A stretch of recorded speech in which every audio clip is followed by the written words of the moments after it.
This is a presentation of the Oklahoma Sports Network. Any other use of this telecast or any pictures, descriptions, or accounts of the game without the Oklahoma Sports Network's consent is prohibited. It may not be reproduced or retransmitted in any form, and the accounts and descriptions of this game may not be used without express written consent.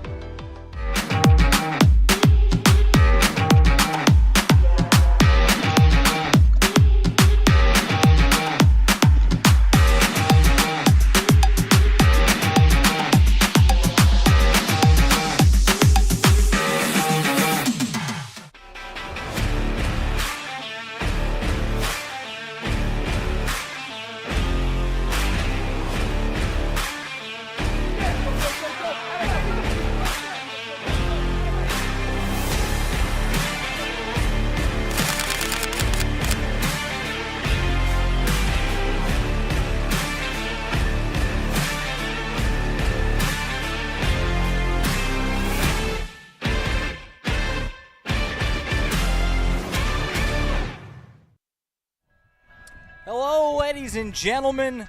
We are back.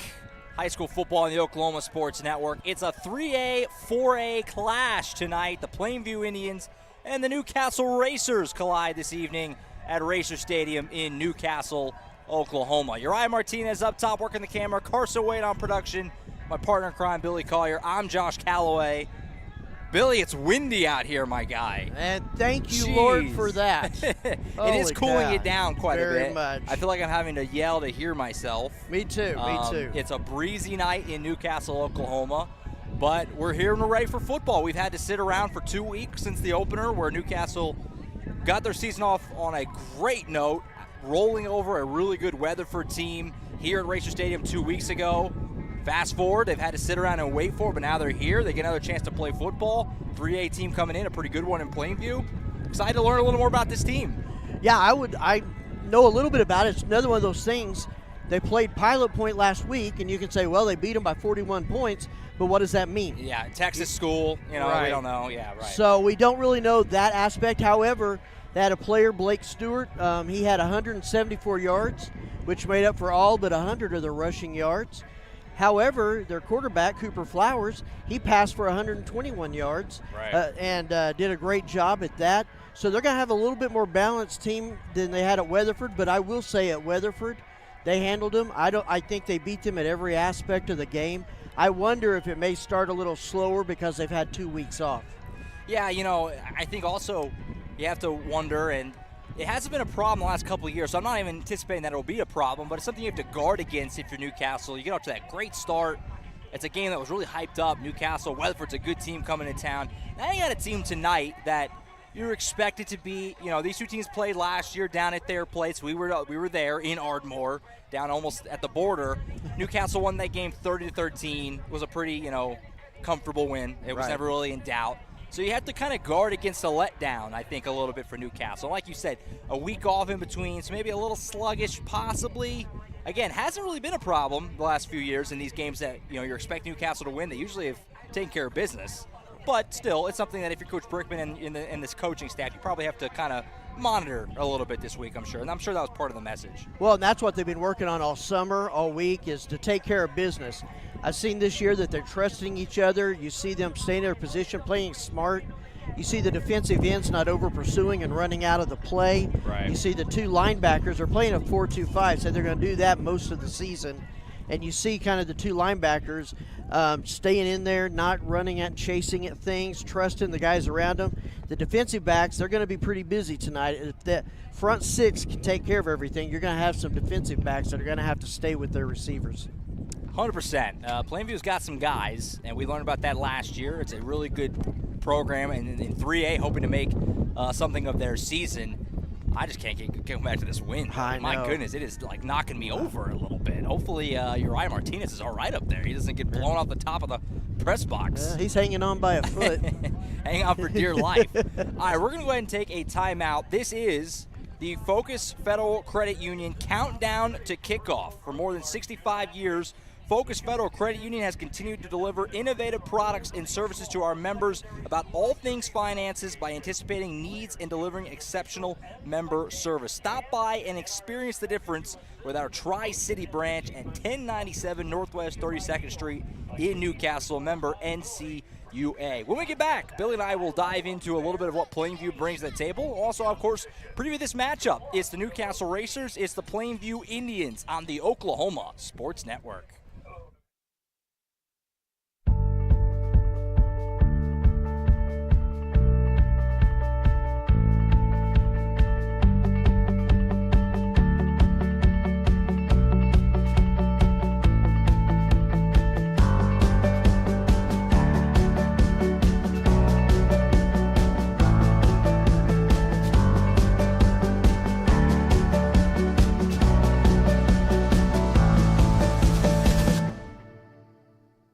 So that's Will, and that's Tim.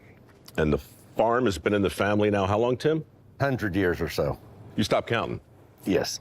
The idea that 1.5% of this country is feeding 330 million people 3 times a day. You shut down a lot of oil and gas, you shut down a lot of U.S. ag. All of a sudden, we start paying a lot more for food, and there's a lot more hungry people all over the world. College is more than just going to class. College is a journey. It's meeting new people and making new friendships that will last a lifetime. It's learning from professors who care about you and your success. And finding out it can be really fun and rewarding. It's discovering that thing you want to do for the rest of your life. Cameron University is all about helping you grow and succeed. Because your success is our success. When it comes to your home, you need someone that you can trust to keep it safe and protected for you and your family. Vesta Foundation Solutions is your local, family-owned company that has helped many homeowners fix and protect their homes. Our engineered solutions can take care of all of your foundation repair, basement waterproofing, concrete leveling, and dirt crawl space repair needs. We take pride in getting the job done right, and you'll always be protected with up to a 75-year warranty. Contact us today for a free estimate. Back at Racer Stadium, Josh Calloway, Billy Collier, the Castle, they're calling it now. That's Gene what they're Reed calling Field, which it was dubbed last week. Excited to have Gene Reed on the broadcast in a couple of weeks. We'll talk about more about that a little bit more down the road. Get ready for this one, Newcastle and Plainview. Let's go ahead and look at our Buffalo Wild Wings season schedule. Obviously, one game in the books already. Newcastle rolled over Weatherford back in week 0. Plainview tonight, we're going all the way to Woodward next week. That's a jaunt, Billy. I don't know if you've looked at the map. But it's a ways out there. It's going to be a late night for us coming back from Woodward.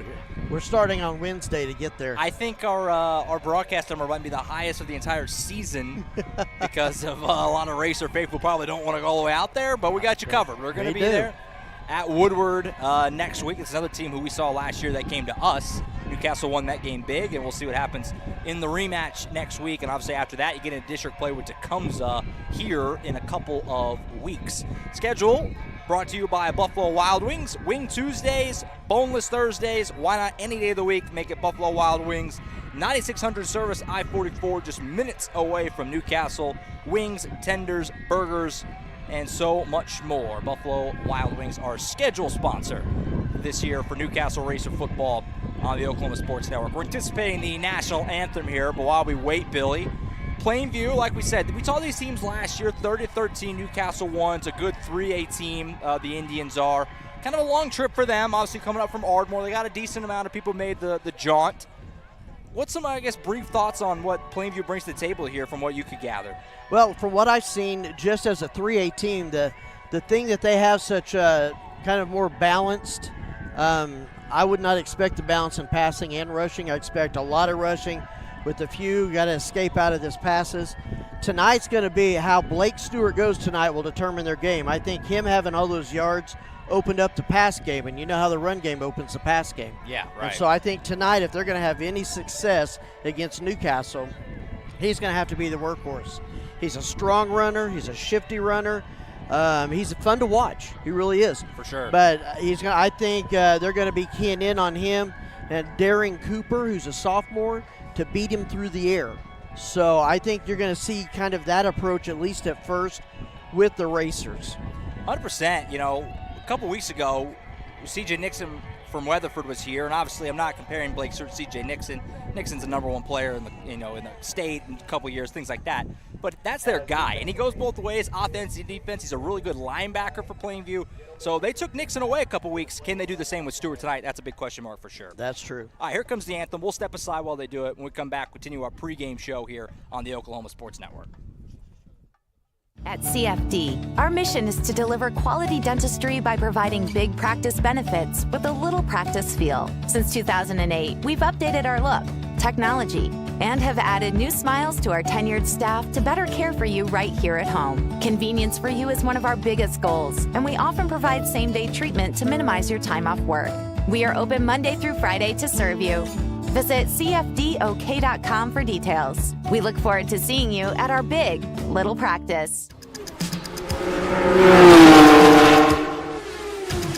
It's no secret that life is busy and you have a million things on your to-do list. Here at Community Bank of Oklahoma, we've made banking simple again. We can help you get to the important things in life, like the big game tonight. We do all the heavy lifting so you don't have to. Race towards us at Community Bank of Oklahoma, because we wouldn't be a community without you.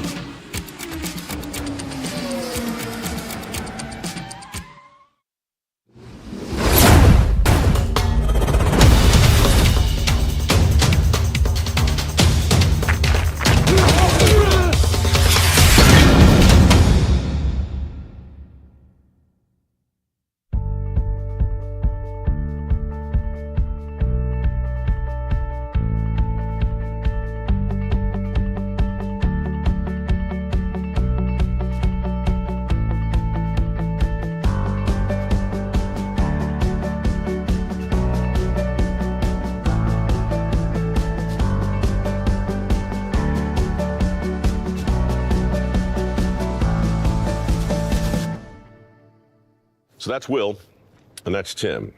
And the farm has been in the family now how long, Tim? 100 years or so. You stopped counting? Yes.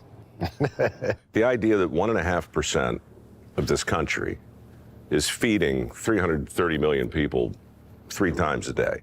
You shut down a lot of oil and gas, you shut down a lot of U.S. ag. All of a sudden, we start paying a lot more for food, and there's a lot more hungry people all over the world.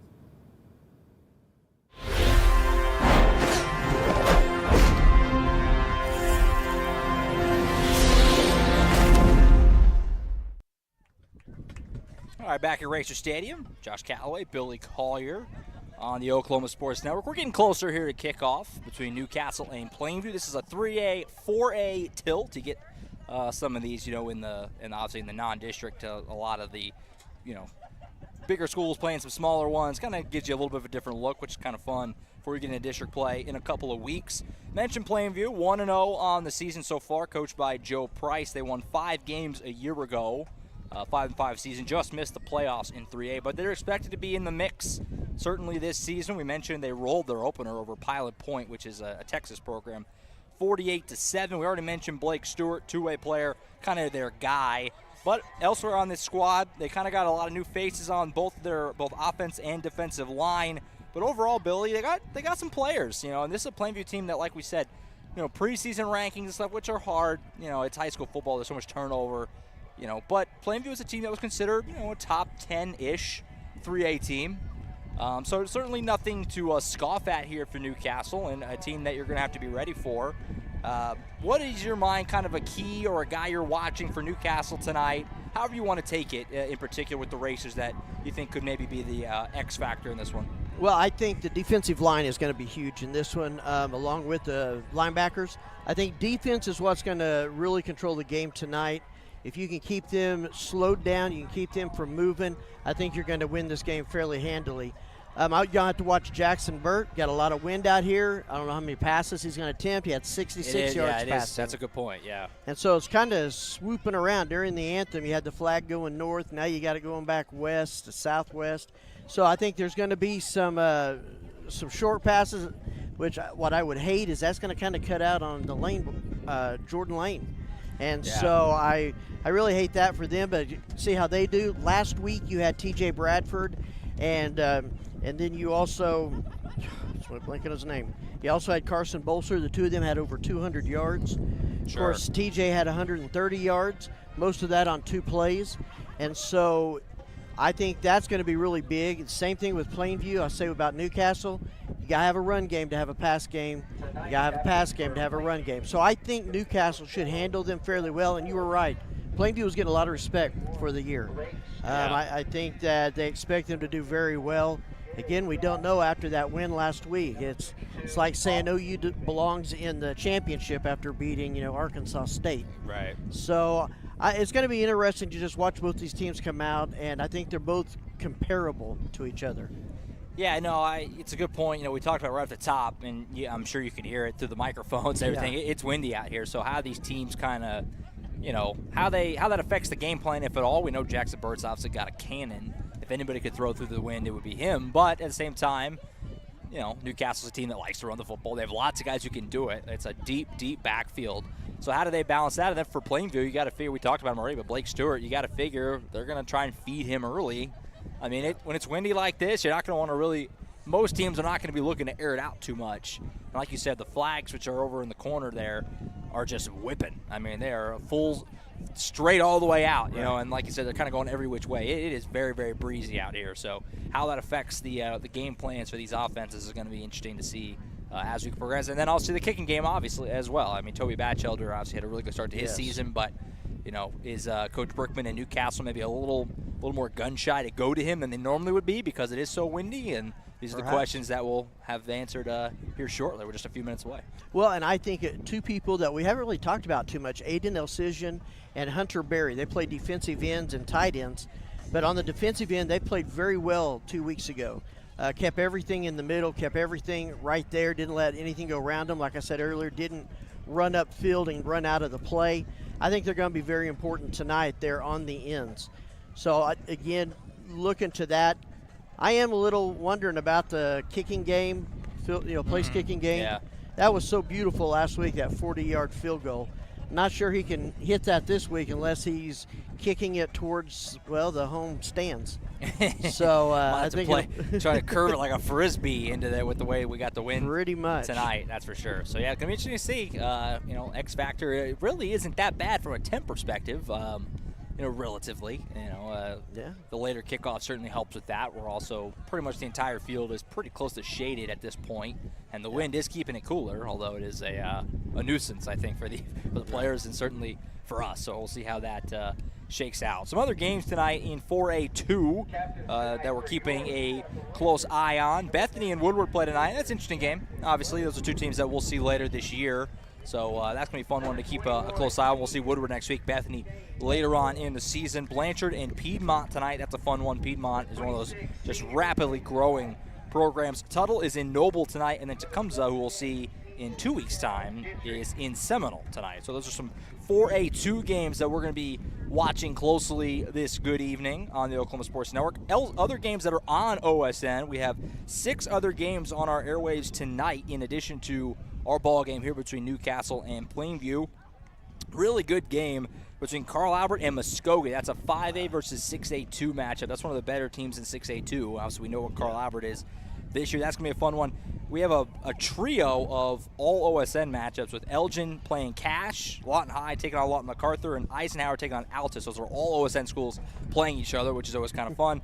Walters has got Sayre tonight, and then part of our Bravado broadcast we've brought in Beggs and Rejoice Christian are playing tonight over there in Tulsa. So a lot of good games on the docket tonight. Tune in, get a second screen up, hang out with us. Friday Night Football on OSN. Those games are all over the place, by the way, in kickoff times. It wasn't, 2 weeks ago, remember, Billy, it was kind of everybody moved their game back. Tonight it was kind of hit or miss. Some schools did, some schools didn't. Some schools went all the way back to 8. Some schools still played at 7. So whenever we look at the scores later, there's going to be some games that are like at halftime. Other ones are in the fourth quarter already. Some are just starting. It's kind of going to be all over the place. So a little different. And you know what? That Carl Albert Muskogee game. That's a good one. Don't turn off of us. Watch us. We're great. Get your phone out or something. But, yes, get it out. That's going to be a slobber knocker of a game right there. Yeah, Muskogee, one of the better teams in 6A too. And obviously, we know what Carl Albert is this season. They're off to a 2-0 start. So that is a really fun one. I'm excited for that one. Kirk Norman and that Carl Albert crew. got a good one tonight. Well, and as an OSN team, we're pulling for them. I mean, just honestly. Yeah. But I think Muskoge's too. Yeah. Oh, are they? Oh, I Right. didn't know they both were. Wow. Yeah. I'm out of it. That's a good point. I should have mentioned that earlier. I didn't include that in the all OSN. Yeah, I forget. Muskoge's a little different because they're not an OSN crew that goes after. Muskoge's crew does it, but they air it on OSN. It's a little different. Wow, that's awesome. Yeah. I didn't even know anything about that. You got to peruse the app a little more, Billy. I do. You're talking to an old grandpa about that. Teams are out there for the coin toss. We're getting close to getting this one going. 4 captains from each squad. Out there, Newcastle in the all-black home unis with the blue helmet. Plainview with the white jersey, black helmet, black pants, and the red numbers. Kind of a nice look. A little Atlanta Falcons-y, which is my team. So I'm not going to hate it. I don't want to talk about my NFL team. Not after who last is it night. again? You've told me before. Oh, you're a Kansas Chiefs City. guy. Well, you'll be fine. Yeah. You'll be fine. I don't want to hear. There's a lot of Chief fans belly aching today, as if Yeah. you haven't had the greatest run of anybody the last. From what I 5 understand, years. one of the biggest belly achers was in the locker room with them. I understand Mahomes wasn't real happy. Well, you know that our boss Eric Sherem is a big Lions fan. Yes, so. I tried not to say much. Yeah. But no, I'm just kidding. So Newcastle won the toss. They defer. Plainview will start with the football. When we get this thing going, so we'll have a chance to see the Racer defense on the field first. All right. We're going to take another time out here. This was, or has been, I should say, the Focus Federal Credit Union countdown to kickoff. When we come back, we'll have the ball game for you. Newcastle Racers, Plainview Indians next, right here on the Oklahoma Sports Network. College is more than just going to class. College is a journey. It's meeting new people and making new friendships that will last a lifetime. It's learning from professors who care about you and your success. And finding out it can be really fun and rewarding. It's discovering that thing you want to do for the rest of your life. Cameron University is all about helping you grow and succeed. Because your success is our success. When it comes to your home, you need someone that you can trust to keep it safe and protected for you and your family. Vesta Foundation Solutions is your local, family-owned company that has helped many homeowners fix and protect their homes. Our engineered solutions can take care of all of your foundation repair, basement waterproofing, concrete leveling, and dirt crawl space repair needs. We take pride in getting the job done right, and you'll always be protected with up to a 75-year warranty. Contact us today for a free estimate. At CFD, our mission is to deliver quality dentistry by providing big practice benefits with a little practice feel. Since 2008, we've updated our look, technology, and have added new smiles to our tenured staff to better care for you right here at home. Convenience for you is one of our biggest goals, and we often provide same-day treatment to minimize your time off work. We are open Monday through Friday to serve you. Visit cfdok.com for details. We look forward to seeing you at our big little practice. All right, we're back at Racer Stadium. Newcastle just ran out of the big inflatable race car. We're just about ready to get it rolling. Like we said, Newcastle going to kick off to start this ball game, so a chance to see the Racer defense first, which got off to a great start. Obviously kept Weatherford under wraps a couple of weeks ago. Kept C.J. Nixon from doing much of anything, and they'll be looking to do the same with Blake Stewart and the Plainview offense. It'll be interesting to see how the sophomore quarterback adjusts. This will be a little different than last week with who they played. I wonder if the Newcastle Racers will get in there, mess with him, kind of get him out of sync a little bit, especially with him being a sophomore.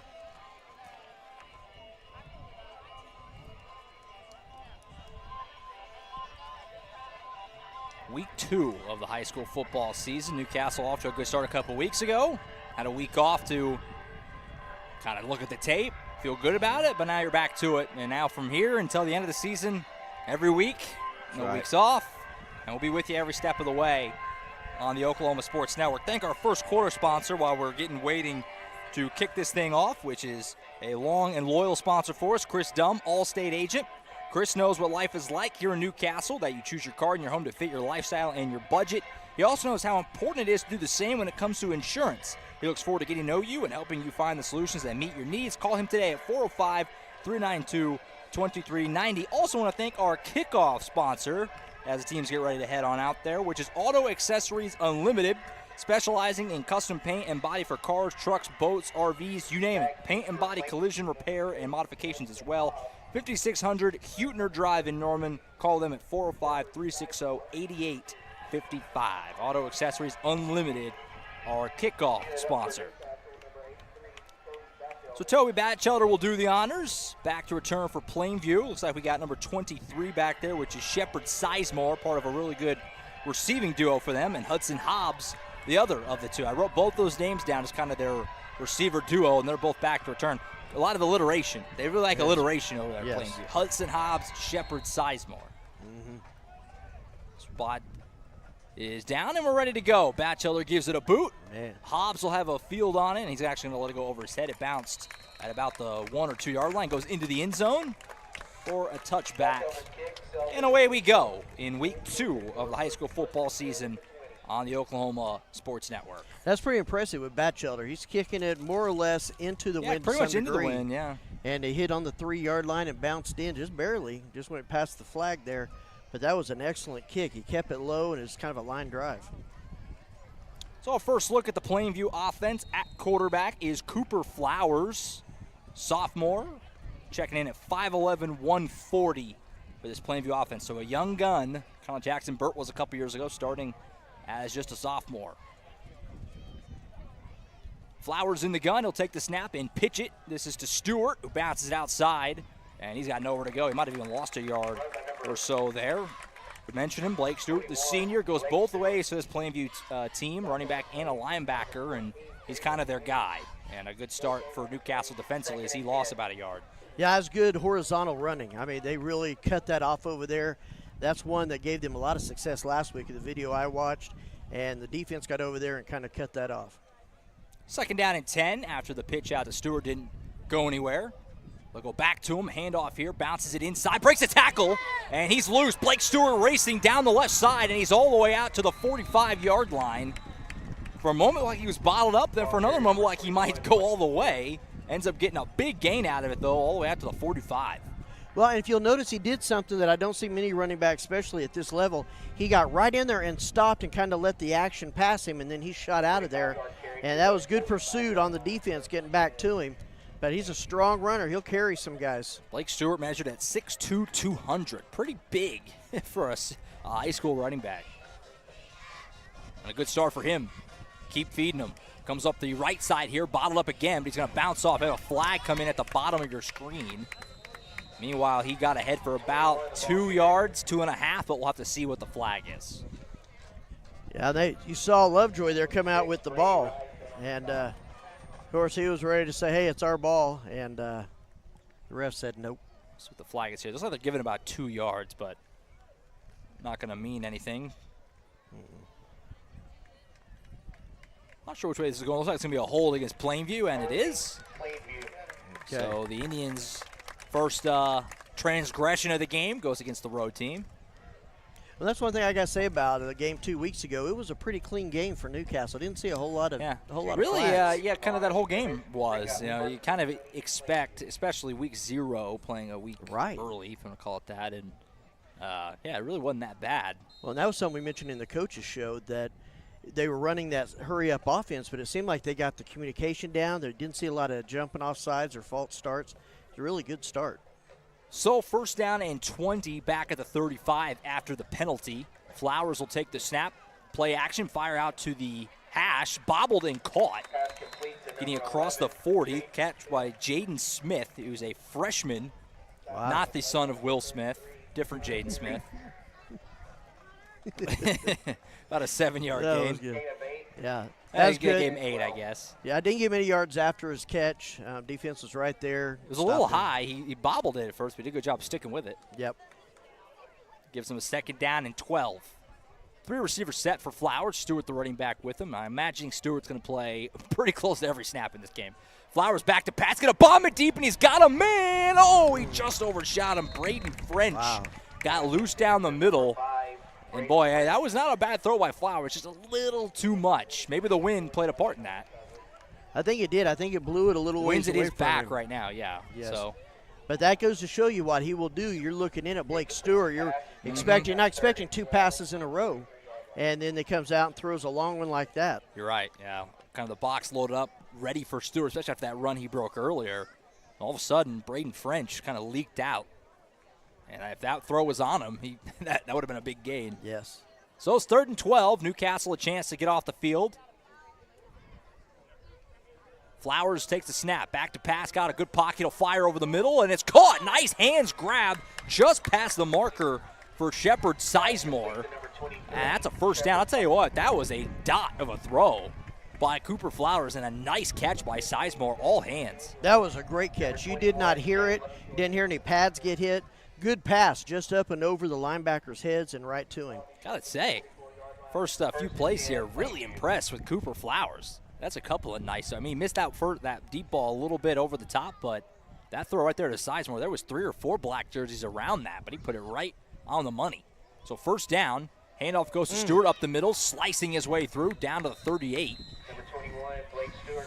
That's another nice gain of, we'll call it 6 for Stewart. Makes it 2nd and 4. There's a flag down over at the 45. Oh, you're right, on the far side. Didn't see that, just behind the line of scrimmage, kind of it's on the white line. You like to call it Holdville? Yeah, on Holdville. Sideline. Actually, it's going to be a sideline warning against Plainview. Interesting. Getting one of those out of the way early, I guess. Yes. Holy cow. So the play will hold up. It's a 6-yard gain for Stewart. Good start for him, and this Plainview offense putting together a nice drive right now. I've been pretty impressed. They haven't really gone around the outside except for that first one. They've done it right up the middle, just helmet on helmet, it's muscle on muscle, bone on bone. Yeah, Stewart, hard runner. That first guy hasn't really brought him down yet.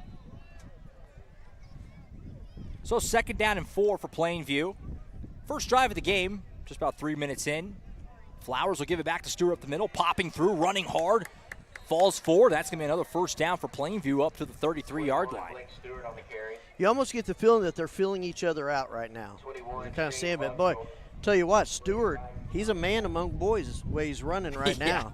He's just hitting them. He's a man right now. I haven't seen him fall backwards yet. Exactly. First guy hasn't been able to get him down, and yeah, you're right, falling forward, getting those kind of 2-3 extra yards even after he's kind of done. So Plainview putting together quite the drive here. They're down to the 33-yard line. 4 receivers set for Flowers. Stewart right behind him. They'll go fake it to Stewart. Flowers will roll out. He's going to fire here. Pass off the hands of Hobbs, and it will fall to the turf incomplete. Wow, I think if he'd have held onto that ball, he'd have probably been down around the 20-yard line. Yeah. As that ball is floating in the air, you can almost feel the Plainview faithful like, get down. Falls harmlessly incomplete. Be 2nd and 10. We'll see if Newcastle can buckle down here. Obviously, high school football anyway, and no field goals are really a given, but especially with this win. So you still got some field to play with here, try and get off the field. That's Plainview at the 33. Interesting formation here. They'll go to Stewart on the handoff.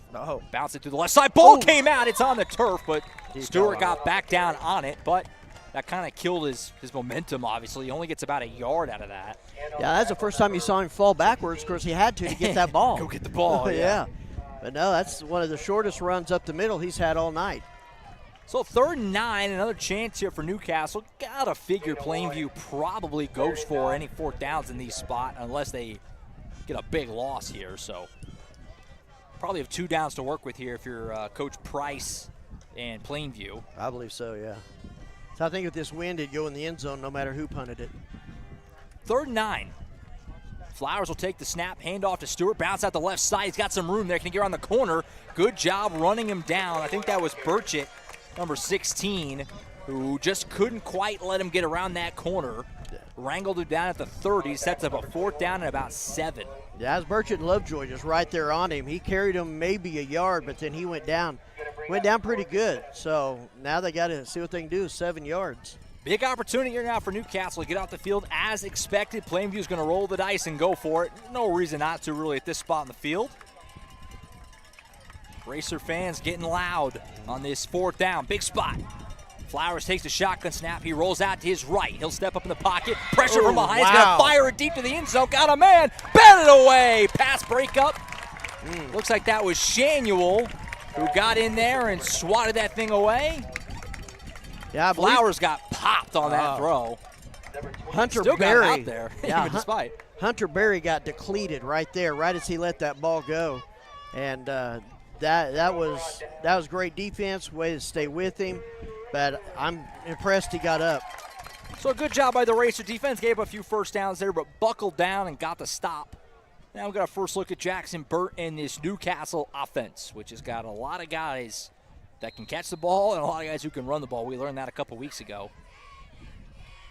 First play here, Burt's going to hand it off up the middle. Bouncing around and getting down to the 35-yard line is T.J. Bradford, who had himself a very nice outing, was our very first Elcision player of the game a couple weeks ago. Had a great game. Great game. And this was real good. You know, last year you didn't see him go up the middle too often. He would kind of scatter around the outside. This time you see him go up the middle, pick up 5. Second down and 5. Burt going to fake it to Bradford, fire out in the flat, pass is caught. Getting up the sideline and getting a first down. I think that was Jalen Lane. It was, number 14. Got to get Jalen Lane and Jordan Lane. Got to keep them straight. Jordan Lane was kind of the breakout star of week 0.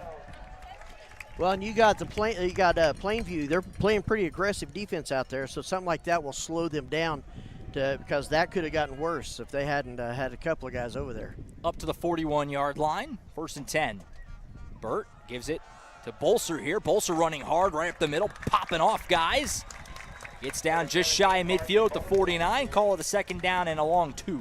That was running back meets running back right there. I don't know if you saw Stewart's the one that hit him and knocked him down. Wonder if they had some hellos. Second down. Handoff goes back to Bolser again. He's tackled down right at the stick. I think they might actually mark him just shy here. They are. They're going to call this third down and probably less than 1, but we'll call it 1.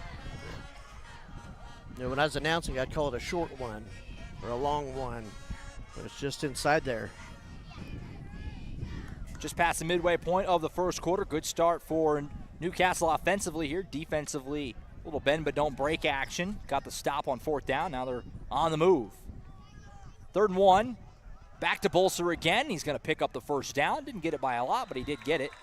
It looks like to me, although that spot wasn't particularly friendly, I do think he still got it. Looks like he got it by about a yard to me in the naked eye. They're going to give it to him. First down.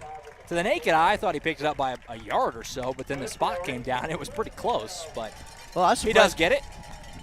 I was surprised he didn't go a little bit farther than that. He just lined up between 2 blockers, and they went forward, but I think he got cut down off the side. So 1st and 10. Nose of the football just touching the Plainview 48. Burt takes a snap. Fakes the handoff to Bradford. He'll keep it himself. Burt certainly not an easy guy to tackle in his own right. Gets about 3 yards. That's pretty good. Good. I think that was that read option. That was a good read. Picked up a good, 3 yards? Just about. 2nd down and 7. Burt listed at 6'3", 205. Certainly not a fun guy to tackle either. Burt takes a shotgun snap here. He'll fire out to the stick. Was a little bit behind his man. And are they saying he caught it? It was looking for Aiden Schumard. And they're saying he scooped that thing off the turf. Boy, what a catch by Schumard. I kind of didn't really get too excited. I thought there's no way he scooped that. I thought it kind of skipped to him as well. That was a heck of a catch because that throw was pretty well behind him. Yes. He did a good job getting low and picking that thing. What a play by Schumard. No instant replay in high school football, so that's going to count. It's a first down up to the 35. Newcastle on the move. Burt takes a snap, handoff to Bradford. Oh, and he got popped. Big hit there by Plainview. I think that's number 8, Bo Brewster, I believe. Yeah, then Devin Anderson was there underneath him. Bradford will come out, Bolser back out.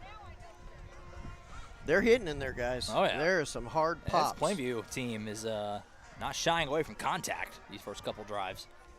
Burt has it. He'll pump fake once. He's got a man at the sideline. Oh, and he missed him. That was Schumard again who got loose. Yeah. And maybe, I don't know if there was maybe a little miscommunication. I looked like maybe Burt kind of threw it more toward the middle of the field, whereas Schumard was just free-sailing right at the sideline. I don't know if that was just the throw got away from him or I don't know. Miscommunication. Looked a little funky.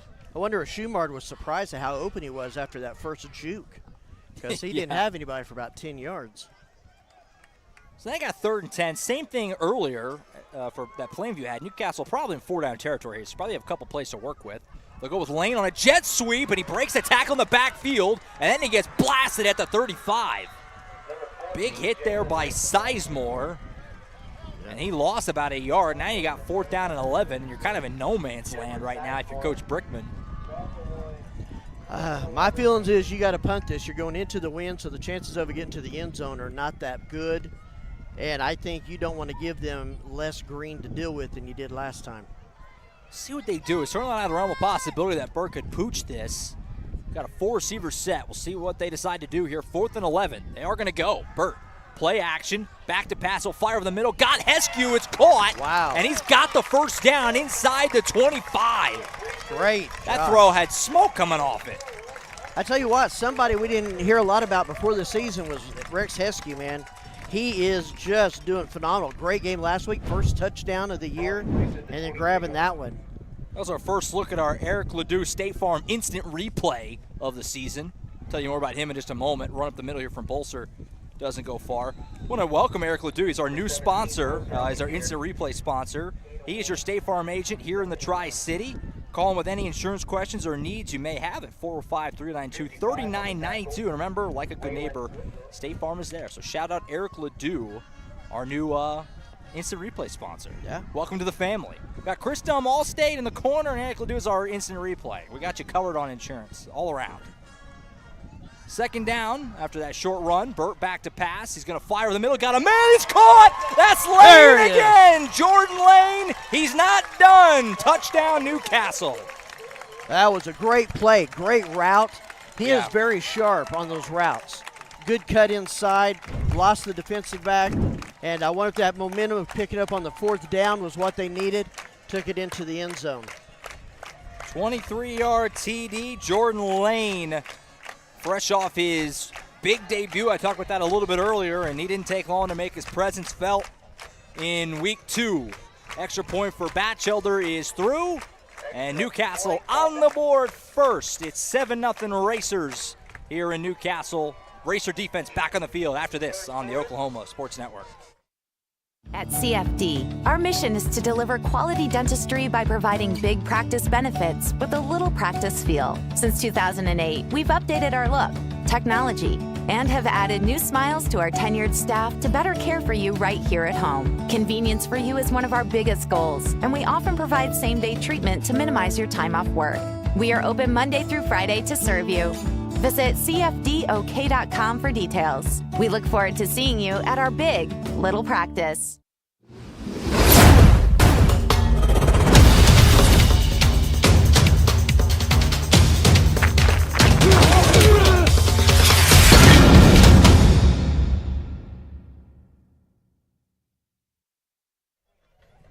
Back to Racer Stadium, Gene Reed Field, Josh Calloway, Billy Collier, Carson Wade on the production, Uriah Martinez up top. Good start for Newcastle. I mean, Plainview put together a nice drive there, but they ran out of steam. Good pass breakup in the end zone by Jackson Shanuel on 4th down. Racer offense takes over. Go down the field, you convert a 4th down and 11, and then you get a seed pass from Burt to Jordan Lane for the touchdown. Good start.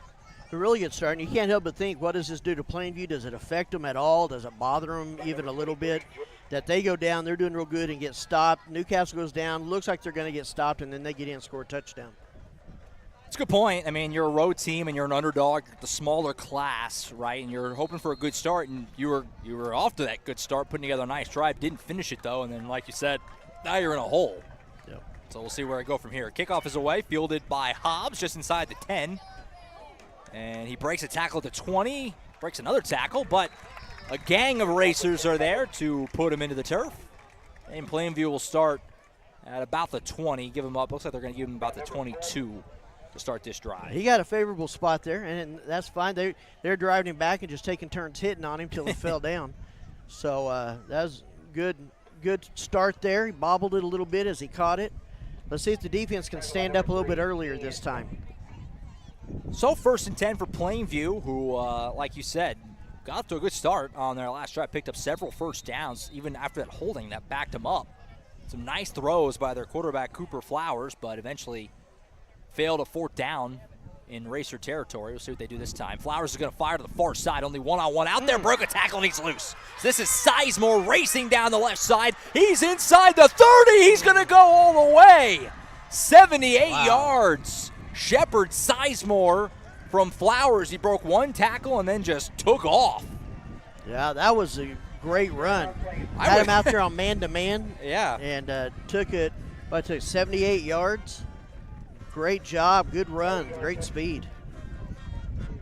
I mean, I can't believe the way he just, it's like he had rockets on the back of his shoes. I mean, it felt like they were going to collapse on him, then all of a sudden, gone. I mean, see you later. He just ran away from everybody.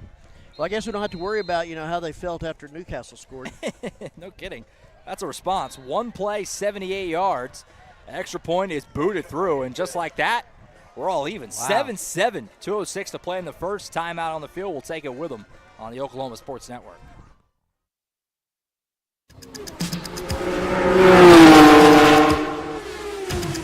It's no secret that life is busy and you have a million things on your to-do list. Here at Community Bank of Oklahoma, we've made banking simple again. We can help you get to the important things in life, like the big game tonight. We do all the heavy lifting, so you don't have to. Race towards us at Community Bank of Oklahoma because we wouldn't be a community without you.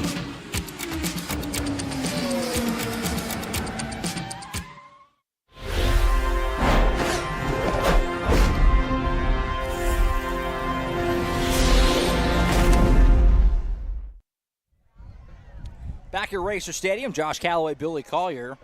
Racers put together a nice drive, scored a touchdown, and then one play. Plainview, 78-yard touchdown. Flowers to Shepard Sizemore. Well then, Billy, I mean, what a response by Plainview. Huge response. And really impressed with Flowers. He's a sophomore quarterback.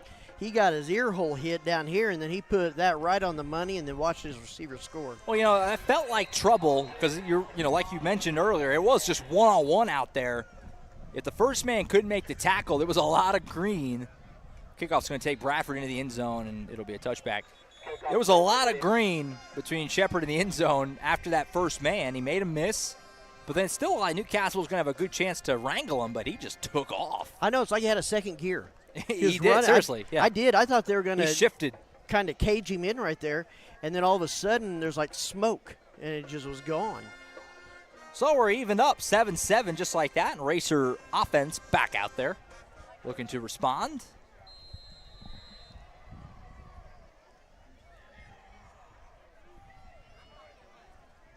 Burton the gun. He's got three receivers, two at the bottom, one at the top. Fake the handoff. He's going to fire out here to Lane, and it goes off his hands, incomplete. It was a little out in front of him. I do a little bubble screen there. Every pass that's like a little bit off, I can't help but just wonder, wind? Yeah. Where did wind, Well, he had a couple of those same passes where you're trying to give them some momentum to go, but it's hard, that communication between the receiver and the quarterback, when to start forward, when to stay put. Bit of a timing play. You're right. So incomplete pass makes it 2nd and 10. Bolser's going to get the across handoff here off tackle. Good solid run for him out across the 25. Should set up about a 3rd and, looks like they're going to give him the 26, so 3rd and about 4.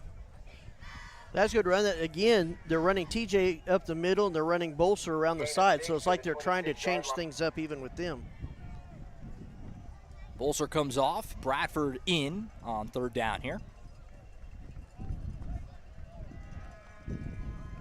3rd and 4. Burt back to pass. He'll fire to the far side. Pass is caught for a 1st down. That's Schumard, just shy of the 35. Nice pass there by Burt. That little kind of mid-range pass game working early here with Burt and his guys. It really is. They're respecting our receivers, not letting them go deep behind them. They're giving them cushion, and they're taking advantage of it. That's right, which is smart. That's what they got to do, especially on a windy night. Looks like they're going with a little bit of that hurry up. 1st and 10 up to the 35-yard line. Burt will give it to Bradford. And not a whole lot there. Oh, I almost spoke too soon. He all of a sudden squirted free, but they're only going to give him about a yard or maybe 2. It's like maybe 2 yards there. Yeah, they're saying his knee hit the first time he went down. I think if you asked him, he'd say no, but they gave him 2. Up to the 27-yard line. 37, excuse me.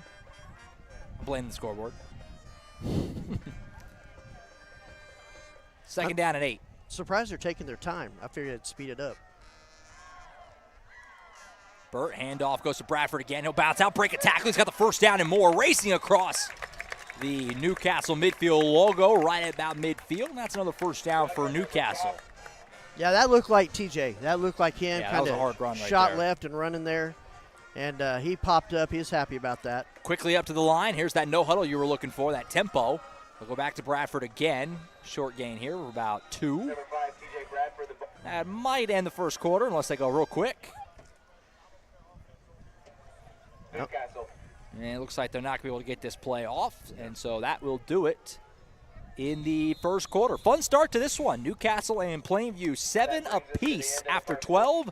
Take a timeout. Second quarter on deck here on the Oklahoma Sports Network.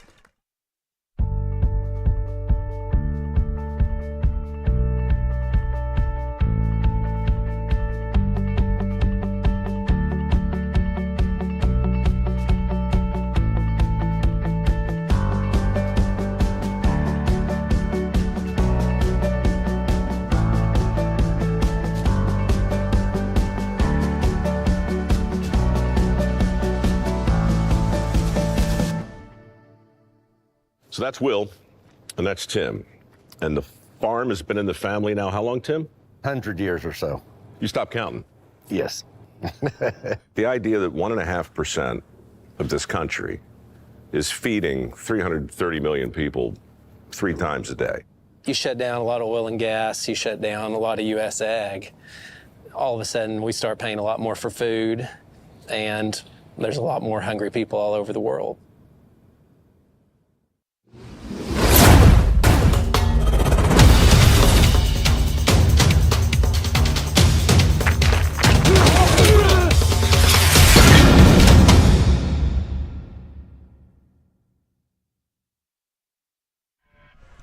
All right, back here on the Oklahoma Sports Network. Josh Calloway, Billy Collier on OSN here at Gene Reed Field, Racer Stadium. Good start to this one. 7 apiece as we start the second quarter. Newcastle has a second down and 8 here on the Plainview 48-yard line. Burt will pump fake once. He's going to go deep looking for Schumar. He's behind his man. And he just overshot him.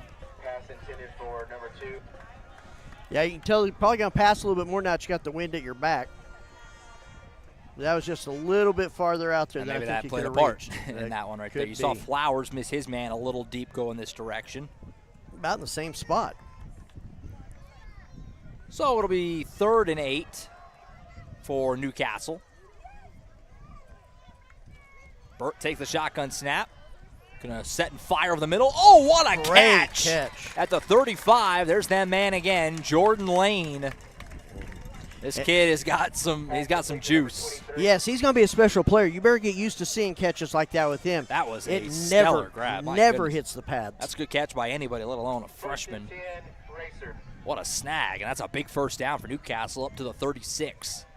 Burt, play action to Bolser. He's going to cock and fire over the middle. Ooh, just off the hands of Heskew, went diving across at about the 20. Yeah. There's a little pepper on that throw. Oh, yeah. Holy that cow. That one had, it was blurry. It was. I think he got his hands up after it passed him. Thank our second quarter sponsor here, which is Contemporary Family Dentistry, longtime sponsor of Racer Football. Their number one goal is to deliver quality dentistry by providing big practice benefits with a little practice feel. Come in and experience the difference. 1117 Northwest 32nd Street. Call them at 405-387-9300. We're up the middle right. Bradford just pinballing off guys. Still on his feet inside the 20. That was a How great. many tackles did he break? About 4 or 5. That was a great run. Looks like they're going to hurry him to the line. That was a great job up the middle. Got a chance to thank our Red Zone sponsor for the first time, which is Trinity Restoration. Tell you more about them after this play. Burt fires it underneath. This is the other lane, Jalen Lane, picking up about 4 or 5. Trinity Restoration, top quality roof repair and restoration. You can call them at 405-695-7040, our Red Zone sponsor this season, getting them in there for the first time tonight. What a run that was by Bradford. That was great. I'm telling you, he put on some muscle in the offseason and some height. So Newcastle's got it 2nd and 6. Oh. There it is. There it is, our first. We didn't have any. Weatherford was so disciplined a couple weeks ago, but they get Plainview here. They got it. That's the first one of the year. Last year they had that in the playbook every week. So you could pencil that in for three or four free 5-yarders every single week. That's right. But that'll slow down that defense. They're so eager to get in there and hit somebody. That'll kind of make them stop a sec. Now you got a lot of cushion to play with here. You got second down and real short. Handoff, Bradford up the middle. He gets bottled up, but he falls forward, I think, for a first down. Yeah, that's definitely a first down. Inside the 5. So it'll be first and goal. Well, I was impressed with that. You saw the line blocking. They're doing a real good job tonight blocking, facing some tough defensive line. But you saw him get contact at the line of scrimmage and then push forward for about another 2 or 3 yards. So first and goal for Newcastle as they look to jump back in the lead here. 10:50 and counting to play in the first half. Burt takes the snap. He'll hand it off. Bouncing off a man here and going down at the 5. That was for the first time tonight Shane Lovejoy getting a touch. Didn't have a lot of room to work with there, though. Yeah, I think he may have got back to the line of scrimmage. I think they want to save him for the linebacker. They don't want him getting hurt too much right now. He kind of got folded up backwards. Bradford back in for him. So you got 2 running backs blanketing Burt. Bolser's going to split out here. They're going to give it to Bradford, who kind of looked like he was tripping up there before he really could get going. Only got about a yard, and he got third and goal. And a chance now for Plainview to try and force Newcastle to settle for a field goal. Yeah, you just feel every time that they're about to break something or about to bust it open, but that defense is not going away. They're doing a real good job down in the trenches. So it's third and goal at about the 4. Curious to see if they would go for it on 4th down here or just take the field goal. It may not matter if they can score here. Burt will keep it, running hard up the middle, diving forward, and they're marking him just shy. Man. And you're talking, I mean, you're well inside the 1 here. You're talking on about the inch line. Yeah. And it's going to be 4th down and goal. And you need, I mean, the ball is, look where the ball is spotted, Billy. It's practically touching. Yeah. And they're going to go for it. Yeah, if the center sneezes, it's a touchdown. You're saying you can't pick up an inch?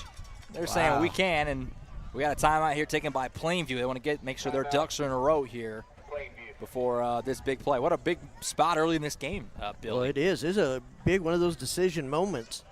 Kind of a dare. We don't think you can stop us, and you got Plainview going, well, let's make sure we can. You can see at home the official there in the black hat standing over the ball. The ball is, I mean, if that's not touching the goal line, you couldn't fit a piece of paper in there. So he's standing in the end zone looking at the ball. It looks, I mean, obviously we're far away, but it really looks like it's in the end zone from here. So we'll see if Newcastle can pick this up. Certainly a big spot.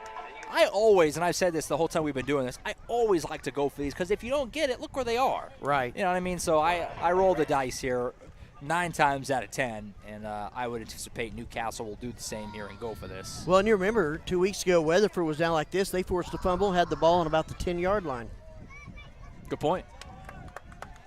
So they are going to go for it. Racer offense heads back out there. You got both the running backs, Bolser and Bradford. Heskew, the man at the far side. Schumar down here on the near end. We'll see how Newcastle approaches it. I'd imagine just run right up the gut with somebody. It's going to be Bolser running hard. You're not going to stop him. He's in. Touchdown, Newcastle. Carson Bolser. That's a good run. If you could see that on film, he kind of just slithered his way through. He looked for a little blue and just ran towards it. Good run by him, getting low, getting below the eyesight of the defense, and he got it right in there from about the 6-inch line. So great job. So Newcastle's back in the lead. They've only had 2 drives. They've both been quite lengthy, but they have both resulted in touchdowns. Batchel, their extra point, booted right down the middle. And with 9:16 to play until halftime, Newcastle has got themselves a 14-7 lead. Timeout on the field. Racer defense back out after this break right here on the Oklahoma Sports Network. College is more than just going to class. College is a journey. It's meeting new people and making new friendships that will last a lifetime. It's learning from professors who care about you and your success. And finding out it can be really fun and rewarding. It's discovering that thing you want to do for the rest of your life. Cameron University is all about helping you grow and succeed, because your success is our success. When it comes to your home, you need someone that you can trust to keep it safe and protected for you and your family. Vesta Foundation Solutions is your local, family-owned company that has helped many homeowners fix and protect their homes. Our engineered solutions can take care of all of your foundation repair, basement waterproofing, concrete leveling, and dirt crawl space repair needs. We take pride in getting the job done right, and you'll always be protected with up to a 75-year warranty. Contact us today for a free estimate. Back to the Castle. Gene Reed Field, Josh Calloway, Billy Collier on the Oklahoma Sports Network. Toby Batchelder boots it away for Newcastle. Be fielded by Hobbs inside the 5 for Plainview. He'll return it down the side here. Makes a man miss. That was a nice return by Hobbs out to the 35-yard line here on the near side. That was a nice return. That was nice. Just kind of toe tap down the sideline there, man. You waiting for somebody to knock him out, and he never did go out. So we'll see what happens. We've barely seen this Plainview offense in the last quarter and a half because the last time they had it, they scored on one play, 78-yard touchdown. Sandwiched around that was 2 long Newcastle drives. Right, time-consuming long drives. Yeah, we only got 9 minutes left to play in the first half here. Each team's only had the ball twice. Hadn't even been an hour. Yeah, we're scooting. Cooper Flowers back at quarterback after that 78-yard touchdown. It was to Sizemore. He gets the ball here on a jet sweep. Don't let him get ahead of steam. We learned that before. He gets upended for no gain. That was a nice hit. That was. Heskey realizing he can't run without legs, and so he put his legs up in the air. No gain. It'll be 2nd down and 10. 2nd and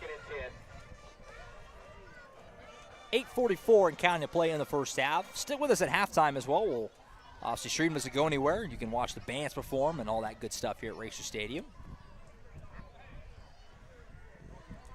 Get you ready for the second half. 8.5 to play in the first half.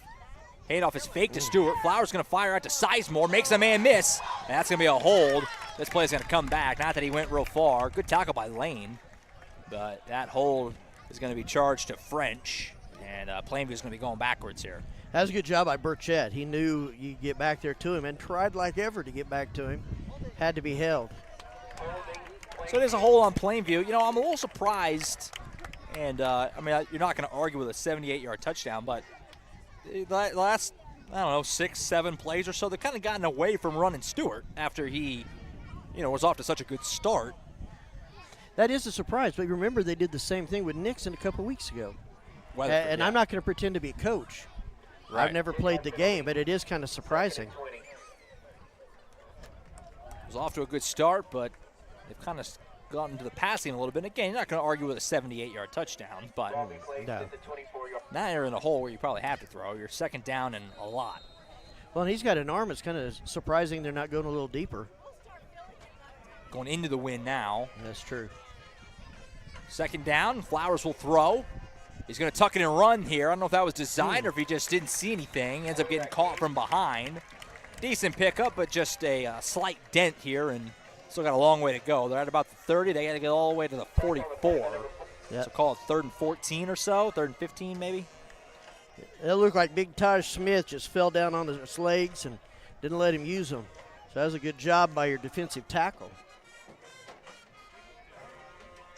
So 3rd and long for Plainview. Chance for Newcastle to get themselves another stop and get the ball back to their offense, which has looked very sharp so far tonight. Flowers in the gun. He'll take it. Looking at Stewart in the flat. He's going to fire over the middle. Dangerous pass. Great How do you job. like a big man PBU? Taj Smith getting out there and knocking that away. Yeah, there's a stat you're not going to find with the defensive tackle too often. PBU? He did a great job. Good job staying right there. Yeah, he with read him. that play all the way. He saw what they were looking to do. They kind of had Stewart go out as almost a decoy, try to slip it into Hobbs, but Smith stayed right on him and knocked that away. Now Plainview no choice but to punt this with a 4th down and 15 on their own 29. Back to return for Newcastle will be Heskew. His first chance at a return tonight.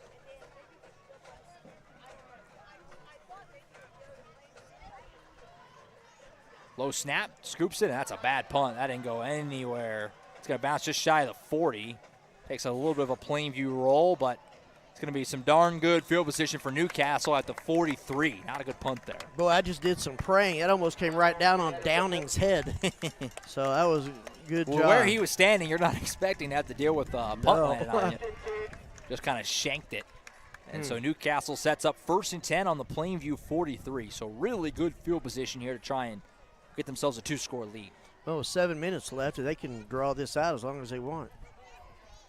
First 2 drives have been methodical, time-consuming, high volume of plays drives. We'll see if they do it again here. Run to Bradford over the right side, gets inside the 40, squirting his way up to the 35. He has an ability to just kind of almost like make himself skinnier and wedge his way. It's almost like a slither. You know, he gets to a point and then he kind of goes to the left and he goes back to the right. Makes me nervous when he reaches that ball out, though. Gives him the 36, so a 7-yard gain, 2nd and 3. They'll fake it this time. Bird will keep it across the 35. Runs over a man. Ball came out at the end of it, though. It's on the turf. Plainview thinks they have it, and they do. So a turnover here. Burt with a truck stick, but then the ball came popping out. And the Indians jump on it and get a big turnover. That's not what we needed. Moving real good like that, a chance to go out and have another touchdown. They'll get that fixed. That's not something you see Burt do all that often. No, that was a heck of a truck, like I said. He ran over a man, but I don't know what caused it to pop out, but it came loose and Plainview got on it. So a big turnover. Plainview gets it back on their own 28 with 6:34 to play in the half. Still plenty of time to work with. Here is Stewart spinning his way down to the 32. About a 5-yard gain. He always is just about a step from breaking it. You just Yeah. wait for him. Man, strong runner. Injured racer down here at the 30. A couple of Newcastle trainers and coaches heading out there. We got an injured man down here. We'll go ahead and step aside while they attend to the injured man. We'll figure out who he is and get you an update. 6:18 to play in the first half. 14-7 Newcastle on the Oklahoma Sports Network. At CFD, our mission is to deliver quality dentistry by providing big practice benefits with a little practice feel. Since 2008, we've updated our look, technology, and have added new smiles to our tenured staff to better care for you right here at home. Convenience for you is one of our biggest goals, and we often provide same-day treatment to minimize your time off work. We are open Monday through Friday to serve you. Visit cfdok.com for details. We look forward to seeing you at our big little practice.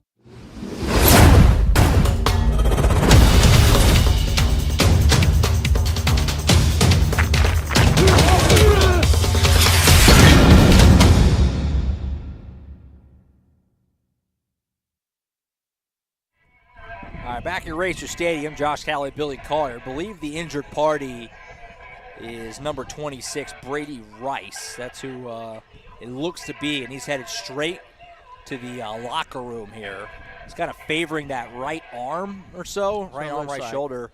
And like I said, straight back to the locker room for him. Obviously, he's walking on his own power and everything, so hopefully nothing too crazy there with an arm injury, nothing broken, anything like that. So we'll get you an update on him whenever we can. As we get back to it, 2nd down and 7 here for Plainview. Flowers gives it to Stewart. He'll run hard and be wrangled down at the 35. Sets up a 3rd and short. That was a good run. I was trying to see the number there. It looked like big number 88 there. Just kind of met him. Antonio Brown just met him, grabbed him, and brought him down. And size of Antonio, number 88, you're not carrying him very far. No, definitely not. So we crossed the midway point of the 2nd quarter. It's a 3rd down, and they're calling it 3. Flowers fake the handoff. He'll roll out to his left man in his face. He's going to fire. Going to one-on-one. Picked off. What a catch. T.J. Bradford making it happen on defense also. That was a heck of a grab. That was just a jump ball. And Bradford, who's, not the tallest of men, just went up and got it. Just drooling for it right there. Grabs the ball, loses the helmet. Braden French listed at 6 foot. T.J. Bradford just 5'9". But he beat him for that jump ball. Got a good look at it there on the Eric Ledoux State Farm instant replay. So trading turnovers, and Newcastle has it back on the 45. That was a heck of a play. Burt going to pump fake it. Now he's going to go ahead and just drop it down to Schumar, who's got some cushion to work with, make a man miss inside the 40.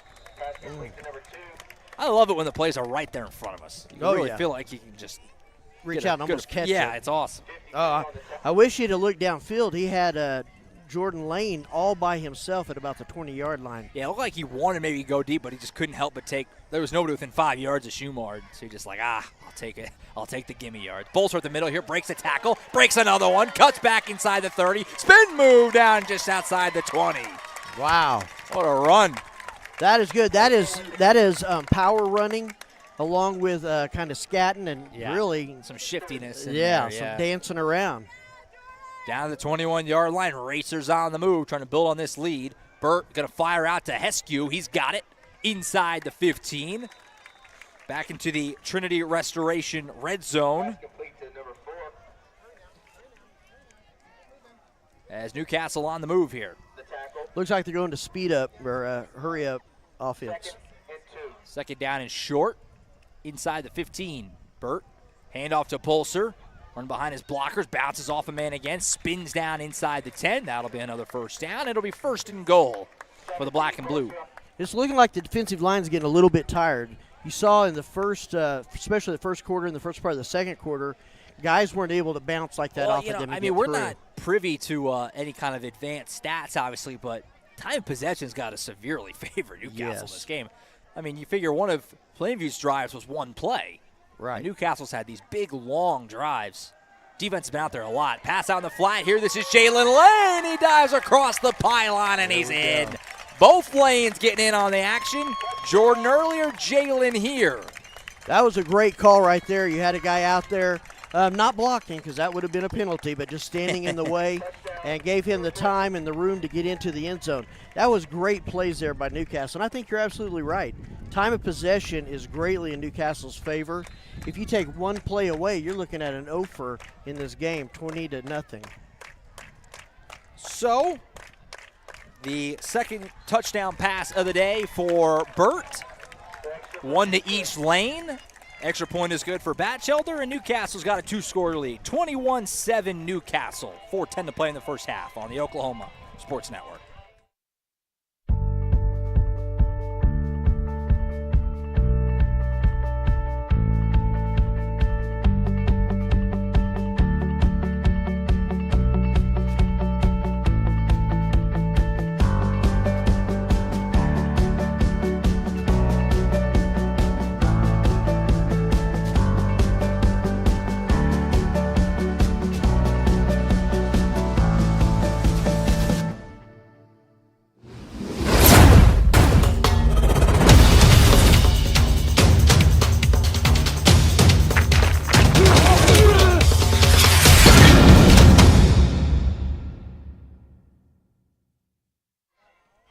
Back to Racer Stadium, Josh Calloway, Billy Collier.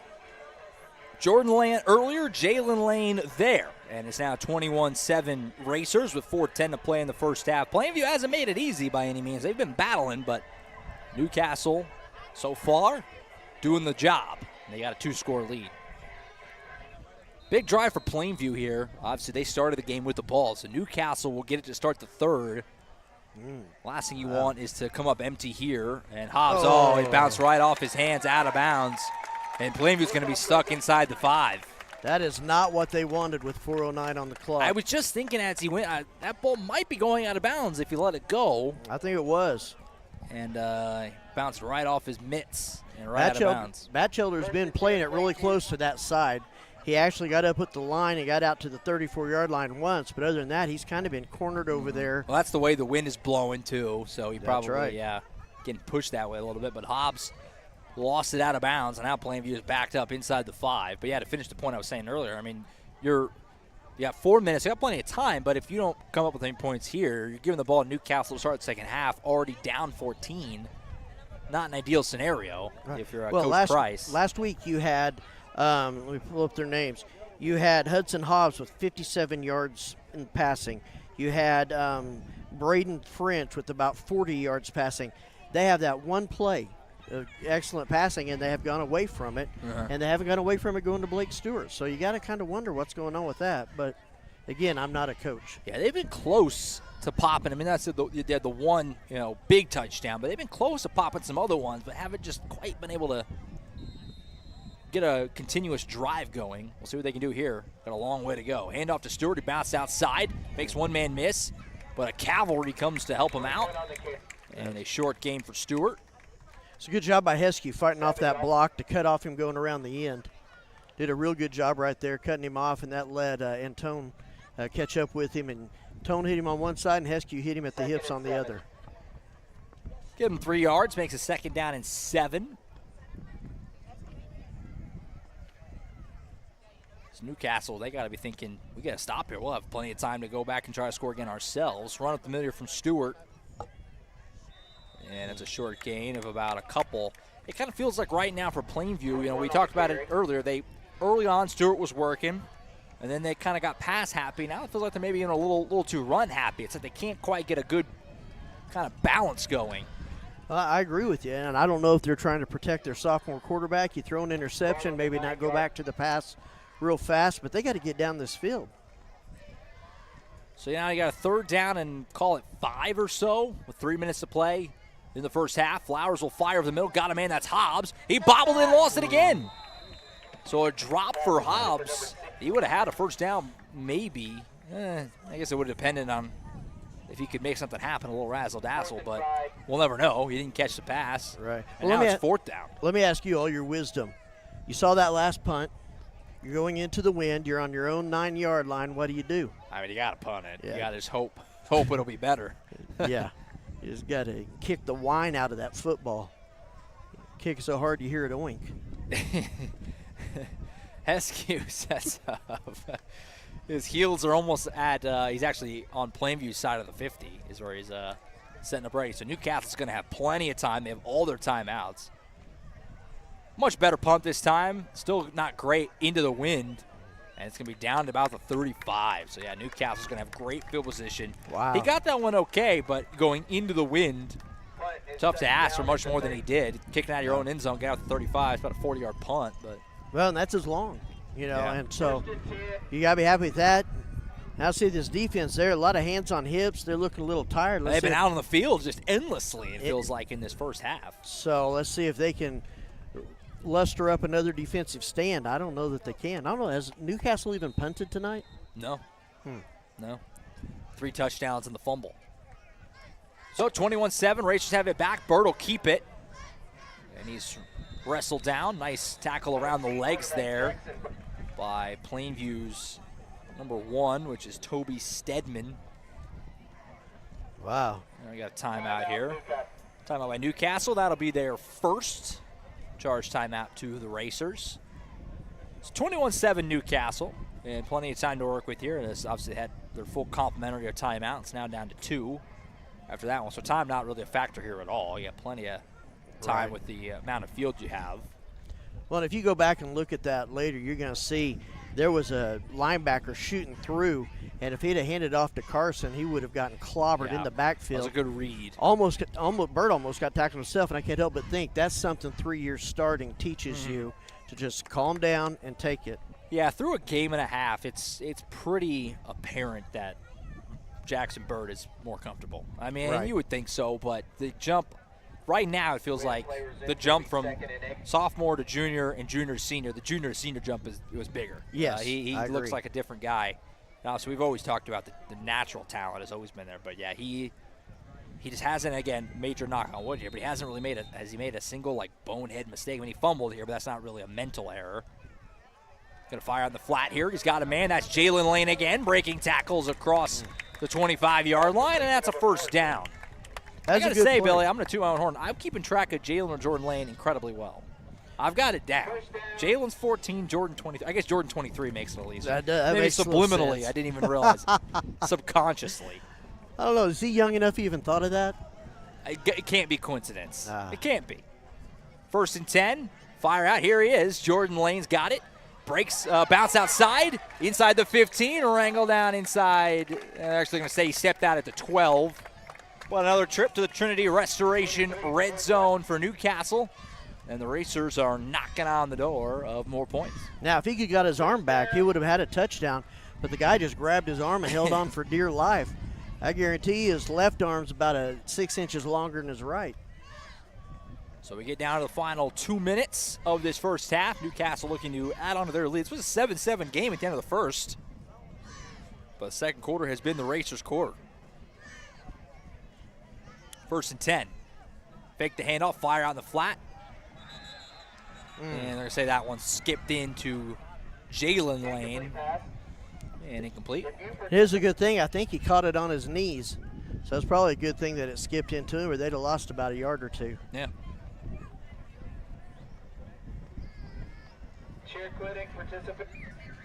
So first, it'll be 2nd and 10 now after the incomplete pass. $1:48 to play until halftime. Can't help but think they're spreading them out on purpose. Bradford in the backfield with Burt. Burt will take the shotgun snap and look to throw. He's going to bounce outside. He's going to run inside the 10. Burt trucking over guys inside the 5. He will be short of the marker, but it'll be a 3rd down and not a whole lot. Now 3rd and about 1 there on the 4-yard line. Tell you what, they're playing on all cylinders tonight. It was a little nervous there, the Plainview's first drive, but they tightened up, and it hasn't really been a whole lot of wondering since that 78-yard touchdown. 3rd down in 1.5 or so. They'll go to Bradford. He bounced outside for a couple broken tackles, and he's in. TJ Bradford, touchdown Newcastle. That's good job. Good job by him. Good second effort. Looked like number 1 had him right there to dead to rights in the middle of the field, but just couldn't bring him down. Then you can't stop his speed getting to the corner. So that's been 2 touchdowns now within the last 3 or 4 minutes. So I can't help but think that the conditioning of Newcastle is at their advantage right now. Yeah. No, I don't disagree. Newcastle is kind of taking advantage of a Plainview defense that's just been on the field this entire first half, It feels like. Low snap, but a good job by Longman to scoop it. And then Batchelder boots it through. And with 1:08 to play in the first half, it's now 28-7. Wow. Newcastle. And we can stay here through the break, only 1:08 to go. I mean, great job here, Billy, by the Racers. I mean, they took, Plainview's best shot early. I mean, the Indians went on that great first drive, stalled out, but then even after Newcastle went and scored, they responded with that big, 78-yard touchdown. But Newcastle responded to that with another long touchdown drive, and since then they've kind of been rolling, now leading by 3 touchdowns. Well, and I thought after that 78-yard touchdown, this is going to be a long night. We may go back and forth. Yeah. Last possession wins. But like you've been talking about, since that touchdown, it just seems like they've gone down a notch. They're not playing quite as tough as they were in the first couple of drives in the first quarter. So you can't help but think that maybe fatigue has a little bit to do with it. Of course, I don't know many 16, 17, 18-year-olds that struggle with fatigue. But when you're bouncing off Tosh Smith and some of these big guys out here, you probably do get a little more tired. And we talked about it last week too, but haven't brought him up yet. But the offensive line for Newcastle, by the way. I mean, you watch Jackson Burr in these pass plays. He's just hanging out back there. He can make a sandwich, do his taxes. He's just hanging out, looking for guys to throw to. This one's going to go in the end zone for a touchback. Well, Newcastle's offensive line in these first 6 quarters of 2023 is doing the job. Yes. Well, and what's incredible, I came to the inter-squad scrimmage, and it seemed like the defense was getting through the offense fairly fast. And I know you don't do anything really surprising, so I was like, ooh, I don't know about this O-line and D-line. And then you watch them, like you said, the last 6 quarters, you're like, oh, okay, that was our defense. These guys are muscling people around. Mm-hmm. So 1:08 to work with for Plainview. They got 2 timeouts. It's a long way to go, but you almost kind of have to be aggressive. Down 3 touchdowns, and Newcastle gets the ball to start the second half. So you kind of have no choice but to at least take a couple shots here. And that's what they're going to do. They're going to fire out in the flat pass. Caught by Hobbs, and he's tackled immediately. Heskew in on the hit, along with a barrage of others.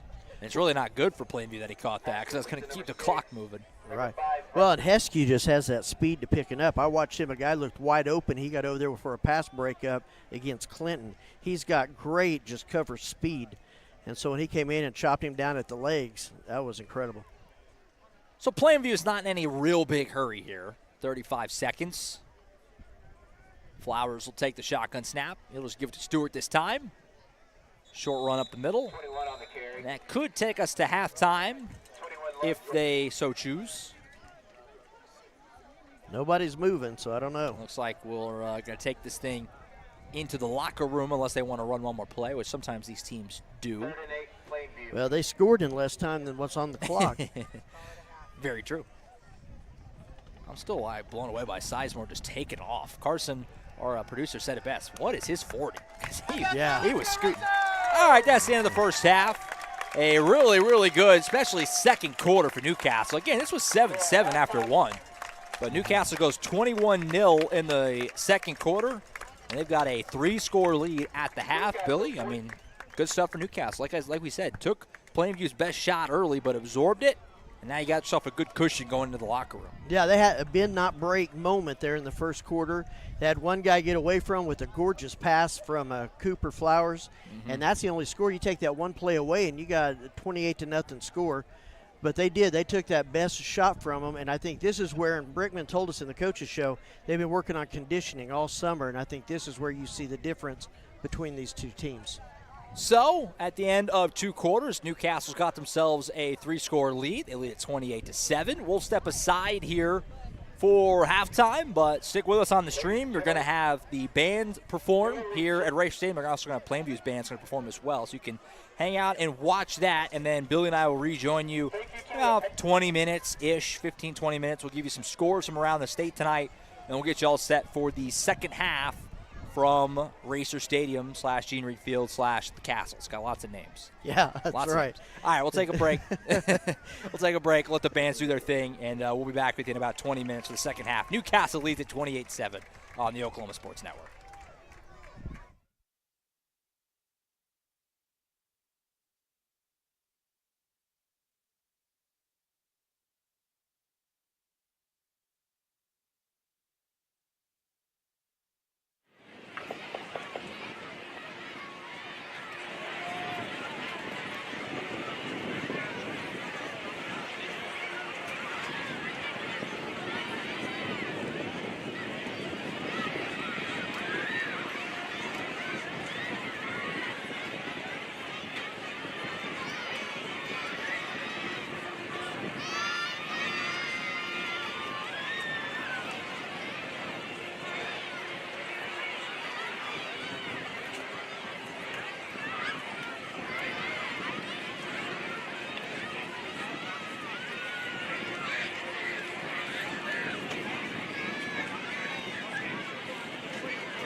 supposed to have a new sound system. It ain't got in yet, so.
And now, Plainview High School presents the 2023 Pride of Plainview Marching Band.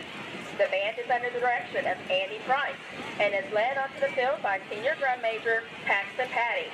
Our show this year is entitled Seasons Change, based on the Four Seasons by Vivaldi.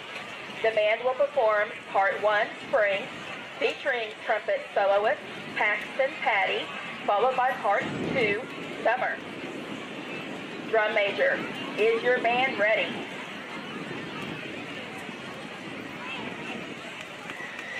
And now, the Pride of Plainview.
Racer Band. The Racer Band is led on in the field by senior drum major Jackson Lamb and junior drum major Caitlin Lewis. The Racer Band is under the direction of Ryan Siebert and Whitney Cowell. Color guard coaches Emily Perkins and additional staff includes Jay Thompson, Luke Baker, and Kendrick Brown. Music is written by Randy Sanders and Drill is written by Dr. Jimmy Gregg. The Racer Band 2023 show is titled Pictures. Re-enter into the digital world and battle at each level to achieve the ultimate high score. Ladies and gentlemen, proud to present the Newcastle Racer Band.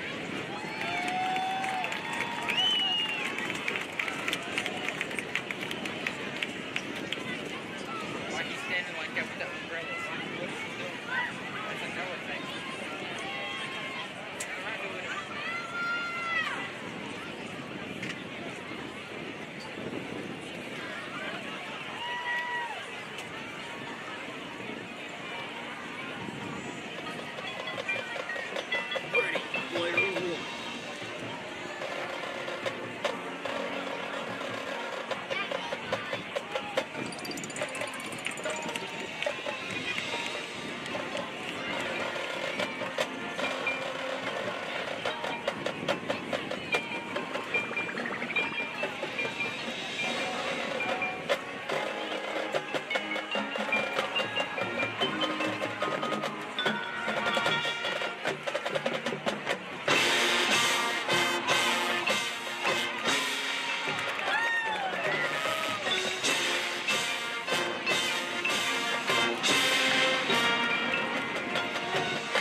connect what matters. Connect your cellular, connect your internet, and connect your iVideo streaming TV, all with our local representatives close by. To serve you best, we are adapting to the advances in technology and the rise of competition, all while maintaining the needs and expectations of our amazing customers. Call, click gopioneer.com, or just stop by. Pioneer, connect what matters. At Ortho Central, we're committed to making your life better. Whether it's a strain, a tear, or a break, the pros at Ortho Central will get you back in the game. Ortho Central, we're part of your team. With locations in Norman, Midwest City, and Newcastle. Call 405-360-6764 to set up an appointment today. Looking for a perfect backyard oasis?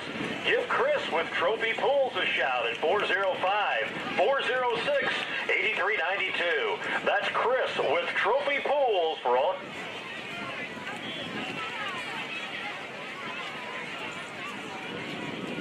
Make a splash, racers!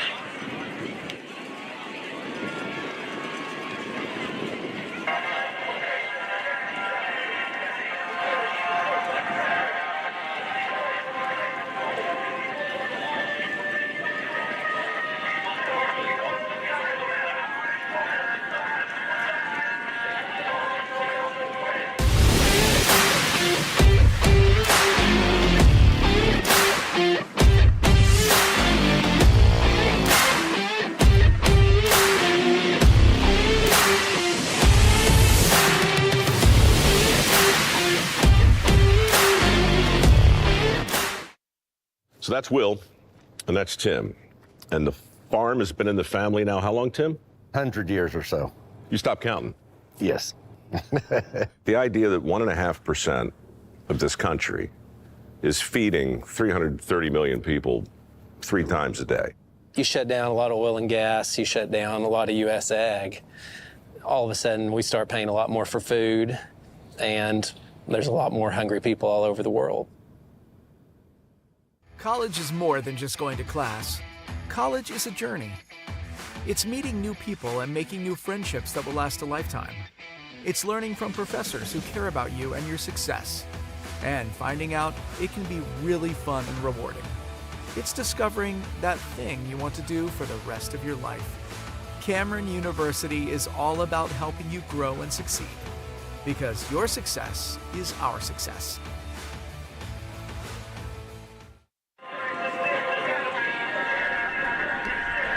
Back at the Castle. Josh Calloway, Billy Collier getting ready for the second half, in which Newcastle put it all together in the first half. 28-7 after Plainview got off to a good start. Racers got it going, and they've got themselves a nice, healthy 3-score lead as we just get ready to start the third quarter. Give you a few scores here as we get ready to get back to action in 4A. Mentioned that Woodward-Bethany game of interest. Those are two teams that we'll see down the road. Woodward obviously next week at their place. A little closer game than you might think. 26-14.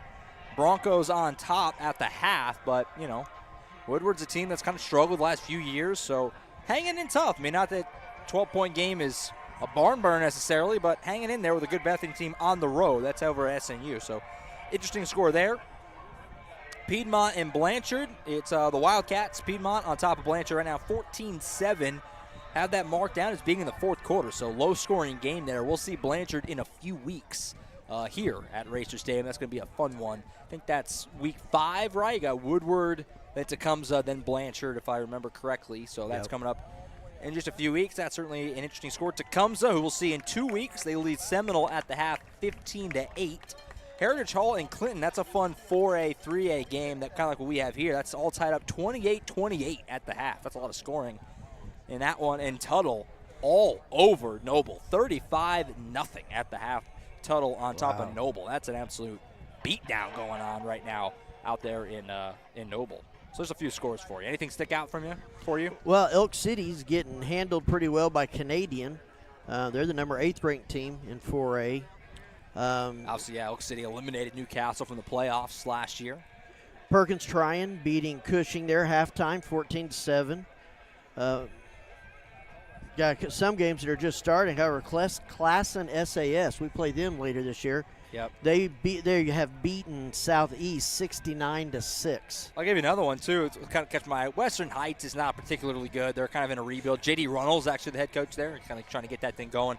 But Hera, 39-0, the Panthers over Western Heights. We'll see Hera later this year as well. So a few scores of interest and intrigue there. So get ready for the second half here, Billy. Key for Newcastle to finish the job here. I mean, you got a whole half to play, but you got a good, healthy lead. What do you got to do to keep it up and make sure no funny business happens here in this second half? Well, I think they need to keep going at this speed. They're wearing them down. It was obvious they wore them down through about a quarter, maybe a quarter and a half. They need to keep their foot on their throat. They can't relax, figure they got a 21-point lead. I guarantee you that's a Plainview team over there that thinks there's ways they can come back and win this game. So they're going to have to, like I said, they're going to have to keep the speed up, let their conditioning win this game for them, let it wear down Plainview like it did in the first half. Key for Plainview got to be get a stop here. Yeah. Well, Newcastle gets the ball to start the second half. If Racers go down and get more points, it's not going to be good. Well, two things Plainview has to do is they've got to get a stop on defense. They didn't get a single stop on defense. And then they have to have their own methodical offense going because their defense was on the field way too much. So, second half kickoff brought to you by Auto Accessories Unlimited. And here we go in the second half. It'll be a touchback into the end zone. Also want to thank our third quarter sponsor, which is Heat and Air Guy. There is no AC unit, residential or commercial, that shall defeat the Heat and Air Guy. He is there to protect you from surprises. For all your heat and air needs, call him today. 405-305-5734. Heat and Air Guy. So here we go. Second half. Jackson Burt heads back out there. Carson Bolser will be with him in the backfield. We got a 4-receiver set here for this first play of the third quarter. Nope. Oh, there you go. There's your second one of the season. Wow. As several Plainview guys jumped. It'll be a free 5. I can't help but wonder what goes through the coach's mind when he figures that will work. I mean, he does it with such success, you know, and as a coach just goes, okay, they're leaning a little bit, do it. Right. I don't know. So 1st and 5 after the penalty. He'll fire on the flat here. This is Jalen Lane. Tried to make a man miss. Plainview did a good job just kind of swarming him. And he's going to actually lose a couple here. Makes a 2nd down and 7. Yeah, I think they're going to that well a few too many times. I think they're starting to figure it out. Now they can do a fake and just send somebody downfield. 4-receiver set again for Burt. Bolster in the backfield with him. He'll throw. Got all day again. He's going to fire. Got a man. It's Lane. And he missed it behind him. Burt a little off target, but Lane will probably tell you should have caught that anyway. Yeah. Off the hands. Incomplete. 3rd and 7 coming up. Again, though. I mean, that pocket for Burt. Yes. He was just hanging out back there. I think he's 20 years old now. Offensive line for Newcastle has done a very nice job, both in the opener and here tonight. 3rd down, chance for a 3-and-out for Plainview. Burt back to pass, steps up in the pocket, got some room. Can he make one man miss? He's going to run right by him and pick it up. 1st down, Newcastle. Great job. Good run. Ran away from the defense. It's nice to see him do that. In that first half, you saw him go head-to-head with their defensive guy, and that's when he lost the ball. This time he ran away from him, got the 1st down. Just had to get around one defender to get between that 1st down. There was a lot of space up the middle of the field. He recognized that, picked it up. So 1st down for Newcastle. Handoff on the turf, and the Indians got it. A botched handoff there, and jumping on the loose ball was Bo Brewster. And Plainview gets a very much needed turnover, and they've got a chance at a short field here. Yeah, this is, you remember, it was their first drive that just was methodical, just backbreaker almost. Now they're going to start that not on their 20-yard line, but on the Racers' 33-yard line. Yeah, Newcastle hasn't punted in this game. The only thing that stopped them has been themselves. 2 fumbles now as the handoff there between Burt and Bolser. I couldn't tell if it was kind of a, no, you take it, and Bolser thought he was keeping it. It kind of looked weird And whatever happened, it ends up on the ground, and Plainview's got it. So a big turnover, and now we're going to have another penalty here on Plainview, I think. That's what it looks like. Nope. Oh, they're going to say Newcastle jumped. Okay. I believe that's the first penalty on the Racers tonight. And now they get a first and 5. What an opportunity this is for Plainview, Bill. You get the quick turnover. Now you're set up inside the 30. You go down and get a touchdown here. You feel like, okay, we got plenty of time.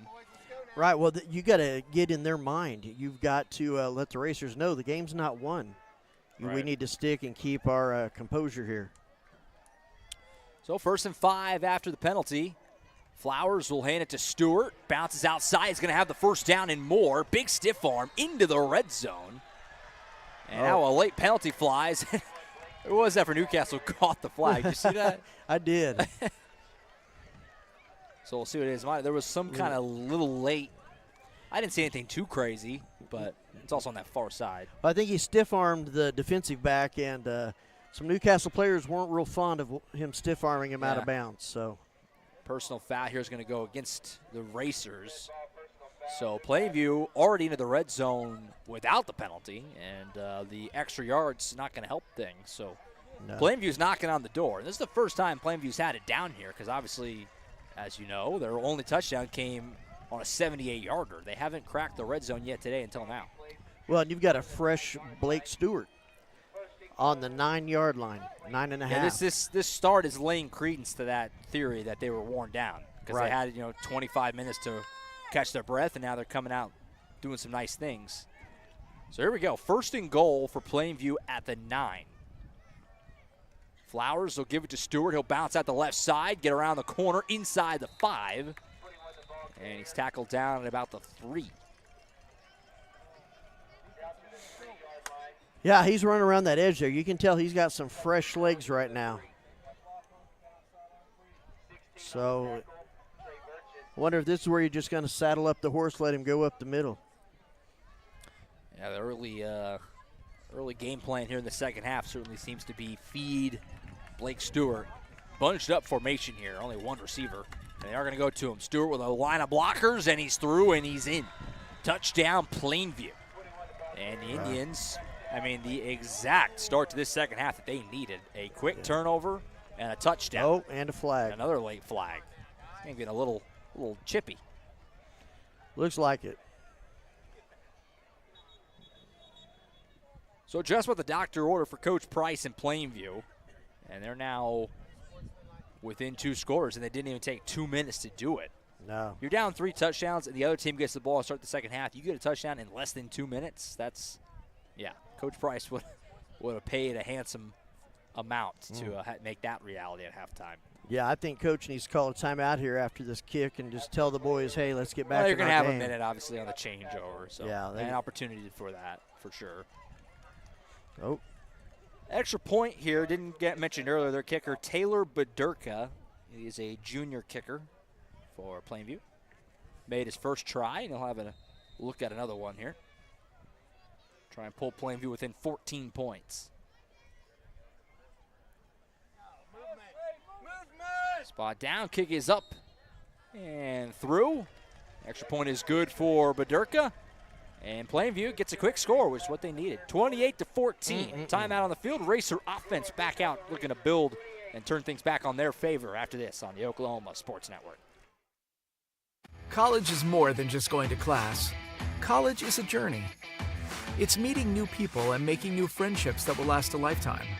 It's learning from professors who care about you and your success.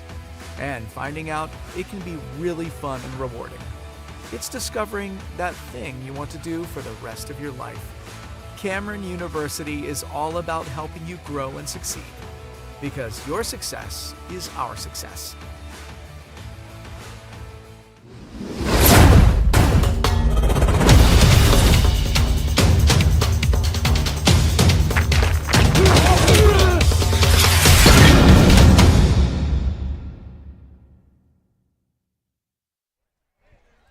Back to Racer Stadium. Josh Calloway, Billy Collier on the Oklahoma Sports Network. Friday Night Football, Week 2 of the 2023 season. Interesting game here. Newcastle and Plainview. It was all Racers in the second quarter. 21-zip in that frame to make it a 3-score lead at the break, but Plainview gets a quick turnover and a touchdown. And just like that, they are within 2 scores here in the early part of this second half. So we'll see how the Racer offense responds. So after all the personal fouls, look where Plainview is kicking this thing from. Right. They're kicking it on the plus 45. You don't see that very often. A kickoff happening from the opposite side of the 50. I think, you see now the spot here, I mean, obviously the conventional, you're thinking, oh, easy touchback, but really you should pooch it and try to get it down inside the 10 because you're going to be able to get your guys down there. Well, really I know they got the hands team out there for Newcastle. And they're going to try an onside. Not a big risk here, and a good job diving in and catching that. That ball, I mean, football is weird. It bounces funny, but it hadn't gone 10 yards yet. No. But being aggressive there, getting the return, or the recovery, I should say. I think that was 84, Alex Schumard. Just never-ending line of Schumards here for Racer football. Yeah, that was a good cover, and look where they get the ball. Right there, like you're talking about, just pooch it, get them down there within the 10. Yeah. But at the same time, I do understand it's an onside kick because, I mean, an onside kick where the other team gets it at the 38 is not as nearly as risky as it normally is. So here we go. Jalen Lane and a pass out in the flat makes one man's miss. Can he get by him? He does. Jalen Lane, he's off to the races, down the sideline and knocked out at the 30. Jalen Lane let him get a full head of steam and watch him go. Big gain there. Well, we talked about their jet. Now we got a jet over here as well. He took that, kicked it into second gear, and kept going. Another look at that on the Eric Ledoux State Farm instant replay. And the Racers on the move here down at the 32-yard line, trying to get that touchdown right back. Burt will fake it, fires out in the flat. Pass is caught and wrangled down for a loss of a yard maybe. Yeah, they read that one yesterday. That was Lane again. Yeah. He's going to come off, got a little hitch in his giddy up as he comes to the sideline. So he did lose one, make it second down and 11. They did a good job of keeping the defense on the field. Bradford, the running back with Burt. He'll get the ball up the middle. Bradford, big hit.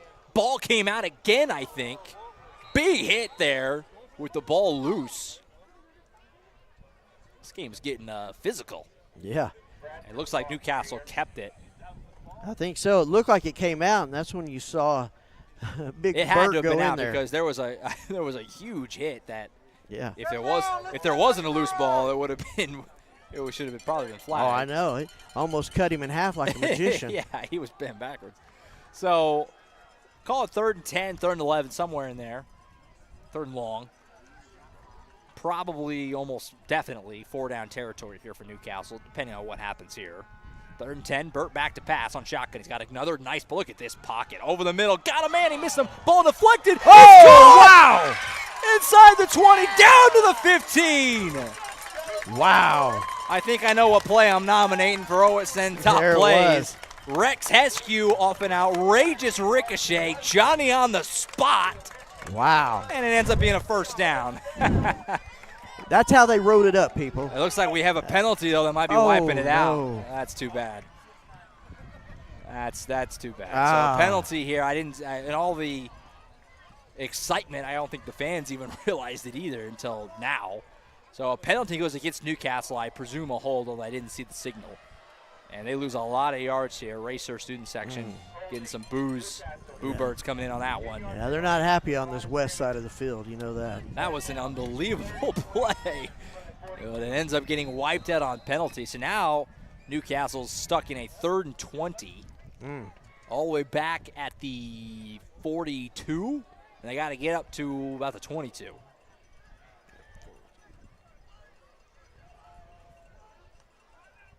Burt back to pass here in the shotgun. Another really good pocket. He's going to wind up and fire deep. He's got a couple guys down there looking for Jalen Lane. Missed him over the top.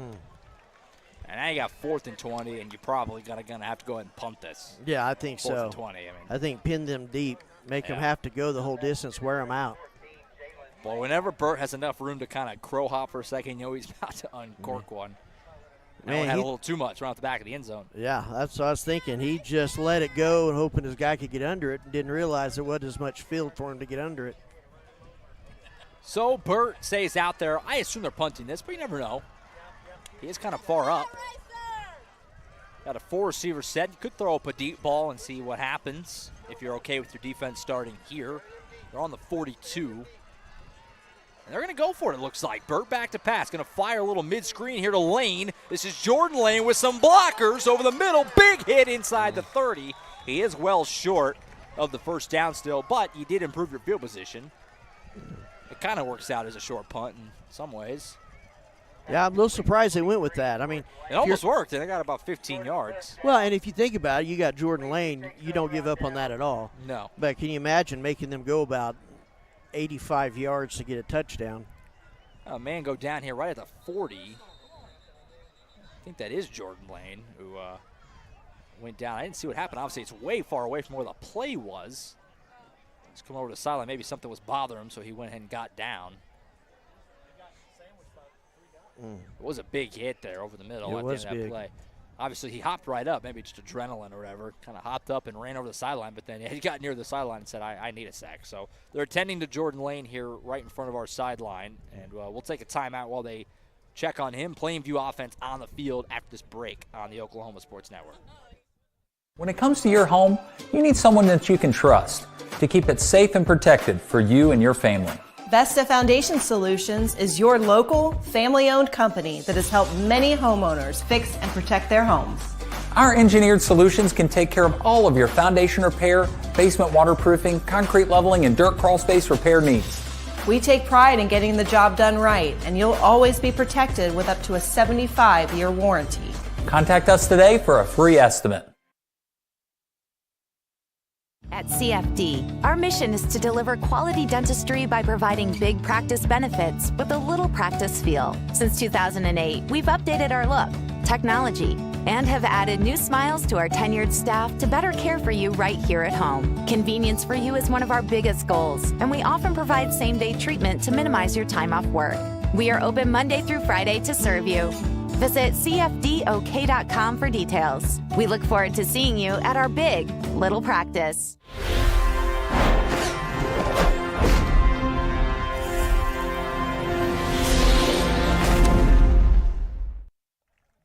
All right, back at Racer Stadium, Lane on his feet and over the sideline. Good to see. Plainview had an injured man down as well. We didn't notice that before we went to break. I didn't catch the number for Plainview, but looks like everybody was on their feet and walked over to the sideline. So hopefully all is well there. Get those guys back in soon.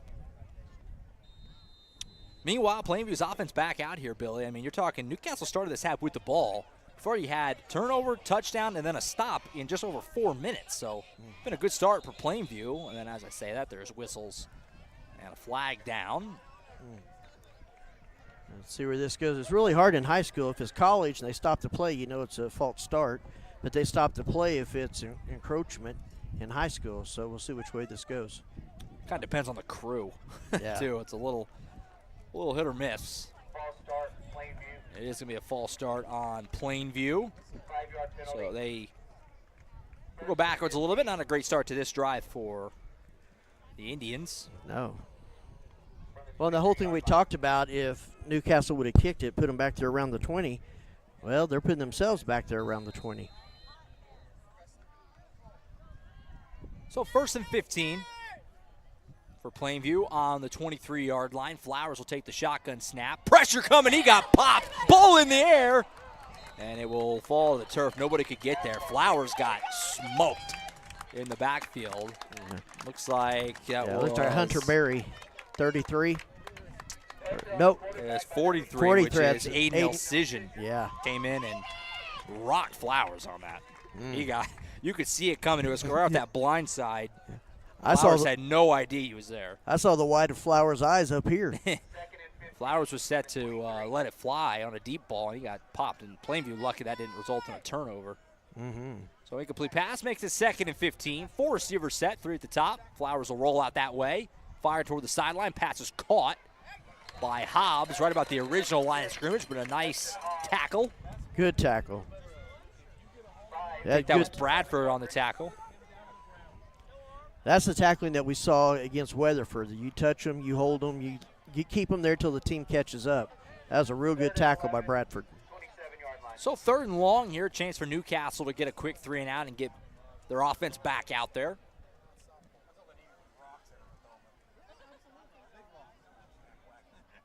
2 receivers at the bottom, 1 at the top. Flowers will fire. He's going to go over the middle, right to stick. Pass caught. First down, Plainview. Across the 40. There's Hobbs again. So a 3rd down and 12, and Plainview picks it up. Wow. That was a great pass. He's had a few nice tosses in this game. He is sharp. He's just a youngster, too, just a sophomore. Well, that's what I was going to say. Being a sophomore and you just got clobbered like you did last play, then you came out and throw it 15 yards. Flowers certainly has impressed me tonight. Handoff to Stewart up the middle, bouncing through. Hard run for Flowers. Gets about 4 up to the 45-yard line. You can see you're starting to see Plainview going to their bread and butter now. They're running Stewart a little bit more. Well, something we talked about, passes. What I said earlier is, kind of got a little run happy and a little pass happy. They seem to kind of have a nice little kind of mix now, kind of setting up complementary football, kind of little this, little that, setting up your next play. It's keeping Newcastle on their toes. 2nd down and 6. Flowers will fake the handoff, fire on the flat, looking for Hobbs. Pass is caught. Going to be a 1st down. There is a penalty flag, though. Might be a hold on that bubble screen out there. Like French was the man blocking for Hobbs, and I think he may be getting flagged here. Yeah, you got to hate that for French. You had 2 guys that you had to block, so you just do what you can, grab as much as you can. But that's going to back him up. So it is a hold on Plainview. We'll back them up. Wipes out what was a 1st down play on the little screen out to Hobbs. Fortunately for them, it was after a 9-yard gain.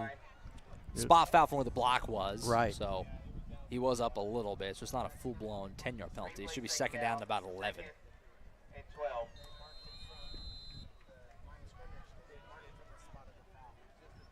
As we near the midway point of the 3rd quarter, Plainview, important drive here. They can pull themselves within 1 score. They can find a way to get to pay dirt. Fumble on the snap. Flowers picks it up, but his knee was on the turf. Officials were on it, and that's a costly mistake there by Plainview, as now they're way backed up. It's going to be 3rd down and a lot. 16, looks like? Well, it looks like. Yep. I tell you, it's a good thing they whistled because Elcision was beelining right to him. He's coming in hot. So 3rd down and 16 now. You let him pick up a 3rd and 12 a moment ago, so a chance at redemption here for Newcastle to get off the field. Flowers rolls out to his right. Now he's going to take off of the middle. There's some room there. Racers collapse on him, though, and he's put down shy of the 45, well short of the marker. And now we'll see what Coach Price and Plainview elect to do. Would be kind of a gutsy call here, but also, I mean, I wouldn't totally hate it either. This is kind of your chance. This is. I think they're going to look like they can gear up. And the way they've been doing on 3rd downs and longs, they've been doing real well. So 4th down and call it 7. Big spot in this game as Plainview's going to roll the dice and see if they can't pick it up and keep this drive moving. Trying to get themselves within 1 score. Play clock under 10 now. They're going to go, it looks like. Maybe not. Just a bluff and just a bluff. And so it'll be a delay of game. No reason to call a timeout for Plainview if you're going to punt it. Just let the penalty happen, which is what they do. So they'll be backed up 5 yards here, and the Indians will boot it away. So Newcastle's defense buckles down, gets a big stop. They did, and I just got to question that. They did so good on 3rd downs and even the couple of 4th downs. They get about 12, 15 yards. They only needed 8 on that one, so it's kind of surprising. I know they're farther back there, but maybe just didn't want to chance it. So Plainview will punt it away. Back to return is Heskew. Has his feet just inside the 25-yard line. This one's going to bounce just shy of the 30 and roll, take a Plainview hop inside the 25. Not a bad punt. And Newcastle will set up their offense with 4:25 to go in the 3rd. Well, they're going to have to start picking up some momentum now. They're going to have to start doing this little speed up because right now Plainview is step for step with them. So they're going to have to do something to kind of pick up momentum, keep them out there. And Newcastle offensively, obviously, first half it was 4 touchdown drives and then that fumble when they were moving the ball. But so far in the second half, obviously you had the fumble exchange and then a punt. So some good second half adjustments so far defensively for Plainview, as a run permitted for Bolser will go for a moderate gain of about 4. Yeah, that's a good call. Get the run going. Start loosening them up a little bit. Your run sets up your pass, etc. And you need to do something. You need to just have a slow, methodical run. Get into the fourth quarter. If you remember in the first half, they only scored 7 points in the first quarter, picked up 21 in the second quarter. 4 minutes to play in the third. Burt, handoff to Bolser again. Hard run, but several white jerseys there to cut him down short. He only got about a yard. Now comes another third down for the Racers on offense here. Well, there's a winding down clock, but they're not picking up too much yards, but let's see what they come back with. I keep looking to see if 23's back out there. Yeah, certainly an X factor on this offense. Jordan Lane, who went down on that last drive, not back out there right now. I don't see him. 3rd and 4 is what they're calling it. Heskew at the bottom, couple receivers at the top. I believe that's Schumard up the top there, and then Jalen Lane in the slot. Burt back to pass. Again, all day to throw. He's going to fire. Got a man. It's caught. Big hit shy of the marker. Woo. That was Barry who he dropped it down to. Got a flag and over he got here. Popped. It looks like they're marking him short, but you're right, there is a flag, so we'll see what that call is. Yeah, I'll see if it looks like it's back there where there could be a holding. Yeah, that's what it looks like. It takes a pretty big hit to make 6'4", 220 Hunter Barry go backwards like that. But it does. And that's a hold on Newcastle. So what Plainview could do is decline it and have 4th and 1, but it looks like they're going to take it and have them have 3rd and long. Well, I think that's a kind of a catch-22 situation. I feel like you probably would decline it, get 4th down, force Newcastle to either be real gutsy and go for it on their own end or punt. Well, my goodness. But they're taking the penalty, so they're back at the 20-yard line. Wow. They got to get to the 34. So, I mean, it is 3rd and 14, but it's a bit of a roll of the dice. It could work out. If they don't get anything here, it worked out. Now they're punting from further away, but we'll see. Bit of a gamble here for Plainview. See if it pays off. Let's go. 3rd and 14. Burt will fake the handoff. Back to pass, some pressure. He feels it, steps up, and he's hit from behind. Down he goes. Blake Stewart on the sack. You know, I guess you can't call it a sack. Burt actually got about a half yard on that, but the gamble pays off, and Newcastle will have to punt it away again. Indians' defense just looks to be much more in control than they were in that first half. Yes, they look like a different team almost out here, just playing very, very smart, playing very controlled. So no choice but to punt it away. No hijinks here either. It's going to be Batchelder out there to punt it. Back to return for Plainview will be Hobbs.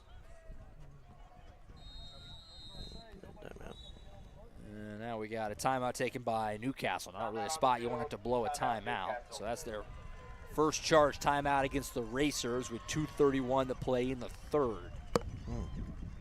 Game got a bit of a weird feel to it all of a sudden, Billy. I don't like it. Yeah, Plainview's kind of got, a little bit. It kind of feels like Newcastle's just kind of hanging on right now, where obviously they were the aggressor and they were in complete control when we went to halftime. But in this third quarter, it's really just been Newcastle trying to limit the damage. Plainview right now has got the momentum. Well, the confidence that was there in the first half has shifted over to Plainview now, and they seem to be playing with a lot more confidence than Newcastle. And so you need to talk to them, get the boys just focused. Not sure why a timeout on a kick, but they're looking to get that and need to get that confidence back. So 2:31 to play in the third, and Newcastle will punt this away on 4th and 14. Hobbs has his feet planted just inside the 45-yard line, his own 45. As he tries to get a good return off and get Plainview some good field position here as they try to get within a score. Batchelder will punt it away. Nice punt for Batchelder here. It'll bounce just past the 50, take a nice Newcastle hop, and roll down inside the 40. Nice punt. Very nice for Toby Batchelder. And me and you will continue to beat it, beat the dead horse on it, but what a weapon that is to have, a kicker and a punter that is reliable and that you can turn to. It's a weapon. It is. It's a weapon. It's an underrated weapon. I've heard a lot of big-time coaches in Division I talk about how people take special teams for granted, punts, kickoffs, etc. And I think he is a weapon that Newcastle has this year particularly that is really stepping up and becoming a part of it. So official timeout here is they've had Burchett come off. I think maybe he was bleeding somewhere or something because he was out there ready to go, and then official had him come off. So he'll get attended to real quick. Replacing him out on the field is Ian Barker, number 3, went out there. So 1st and 10 for Plainview on their own 39, still down just 2 scores. The Indians are still certainly right in this thing. Pass out in the flat here is caught, make a man miss. This is not Sizemore, excuse me. Twisting down near the 45. That's actually Matthew Chappa, who we haven't said his name yet tonight. No, and he had a good week last week. Surprised it's the first time we're mentioning him. Gets a 6-yard gain there, sets himself up 2nd down, in 4. Can the Newcastle D buckle down again? Well, they're going to have to. Handoff will go to Stewart, bounce outside. There's some room. He cuts back, gets across the 50. Nice open field tackle by Heskew to limit the damage, but it is going to be another 1st down for Plainview as Stewart had a lot of room. That was a nice cut back there. That's a great block. You saw the guard go out there and take out that last defensive end that was in his way, and he cut right behind him and picked up about 5-6 yards. So it's a 1st and 10 for Plainview to the 49. Cooper Flowers, the sophomore quarterback, in his first road game, drops it off in the flat to Hobbs, makes a man miss. He's flatly loose up the sideline, breaking ankles, and he's inside the 10, and he's down. There's a flag way back at the beginning of the play.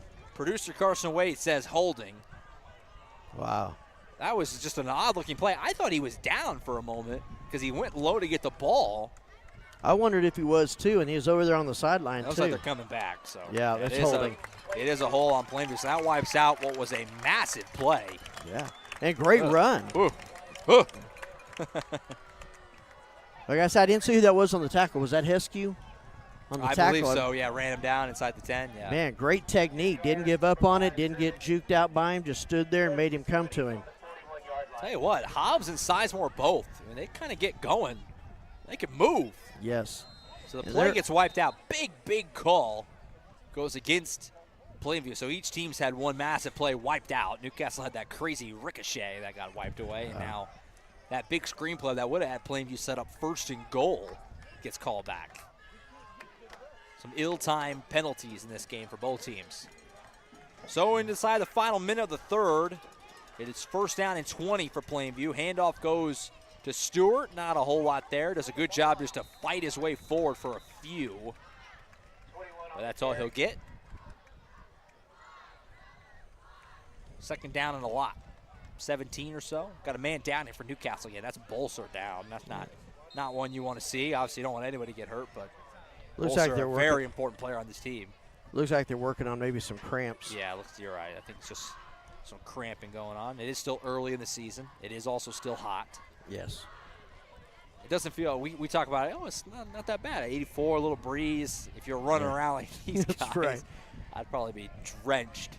Well, I got the joy, we'll go with that word, of being on the turf at that Clinton scrimmage, and it was 105. Oh, yeah. And it was easily 120 on top of that turf. So, we're up here enjoying the 80s. It's still touching on 100 probably down there. Still windy. We talked about that at the top of the broadcast.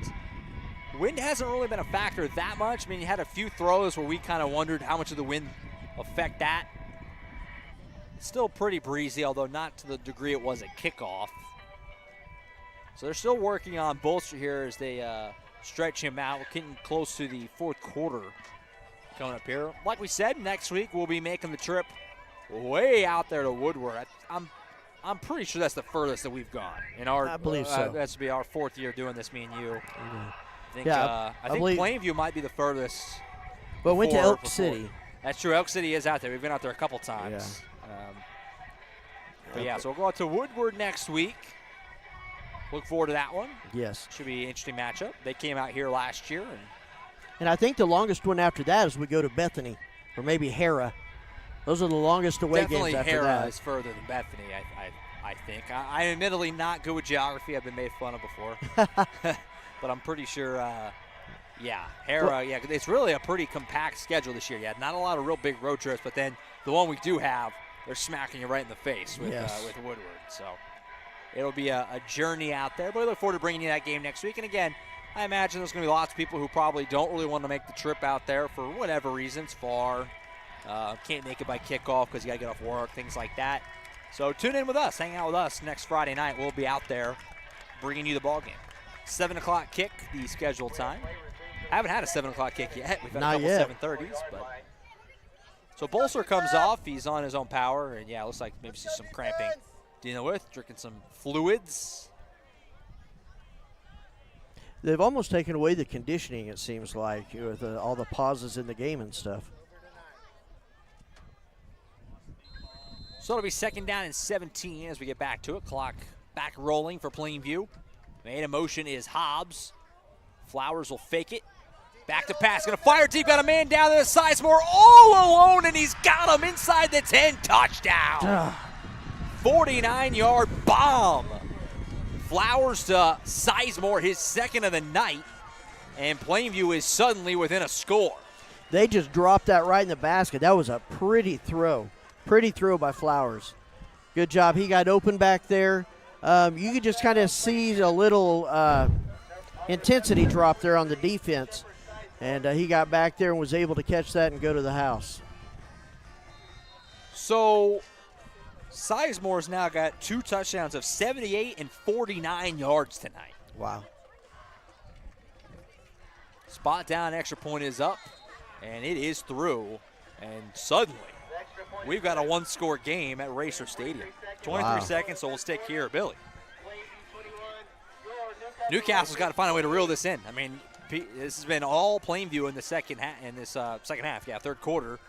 Obviously, you can see across. Their fans are into it now. Yes. Their band traveled. It's pumping. Cheerleaders are going crazy. I mean, they got the energy and the vibe right now is with the black and red. They do. They got the confidence. And you look down here, we mentioned about 2 weeks ago, you saw players talking constantly, helping each other out, showing each other things. You don't see a lot of talking down here too much. And so they need to get the players back with themselves, playing within their game, getting going. They need to speed up, I believe, the offense, start wearing them out. That was how they scored those touchdowns in the second quarter. It's just wearing them out, and they need to wear them out. Shepard Sizemore, 2 touchdowns tonight. And it's got Plainview within a score with 23 seconds to go in the third. And here comes, obviously, the biggest drive of this young season for Newcastle. They got to find a way to respond right now. And at the very least, you got to put together a drive. They haven't really been able to get any kind of flow or muster up much of anything in this third quarter so far.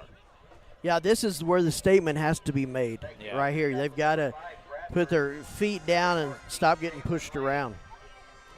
When these two teams met last year in Ardmore, Newcastle was a 30-13 winner. Plainview this time around is giving it a bit of a better shot, down just 1 score now. Kick is away, and it'll go into the end zone for a touchback. And Newcastle will bring it out to the 20. Wow. It is starting to get pretty chippy down there. You're starting to see some of the players get a little frustrated. It's been a bit of an edgy game. It has been. Yeah, there's been some juice to it. Well, what's tough is both of the times that it got real testy, it went against Newcastle. So they're going to have to just calm down.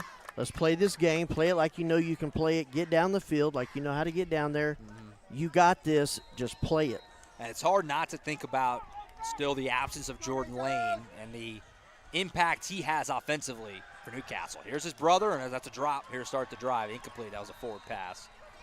But the offense just, obviously there's lots of other playmakers on this team, but Jordan Lane has been, through the first game and a half, has been the #1 X-factor player. And him not being out there right now is kind of showing up. I think so. And I think you're looking at a stunned team. They're reacting like they're kind of stunned at what's going on. They're surprised that Plainview's caught back up. 2nd and 10 after the incomplete pass. Burt, hand off to Bradford up the middle, slipping his way, slicing and dicing, and he's down after about a 7-yard pickup. Nice run by Bradford. Sets up a 3rd down and short, and that's where I believe we're going to start the 4th quarter unless Newcastle goes real quick here.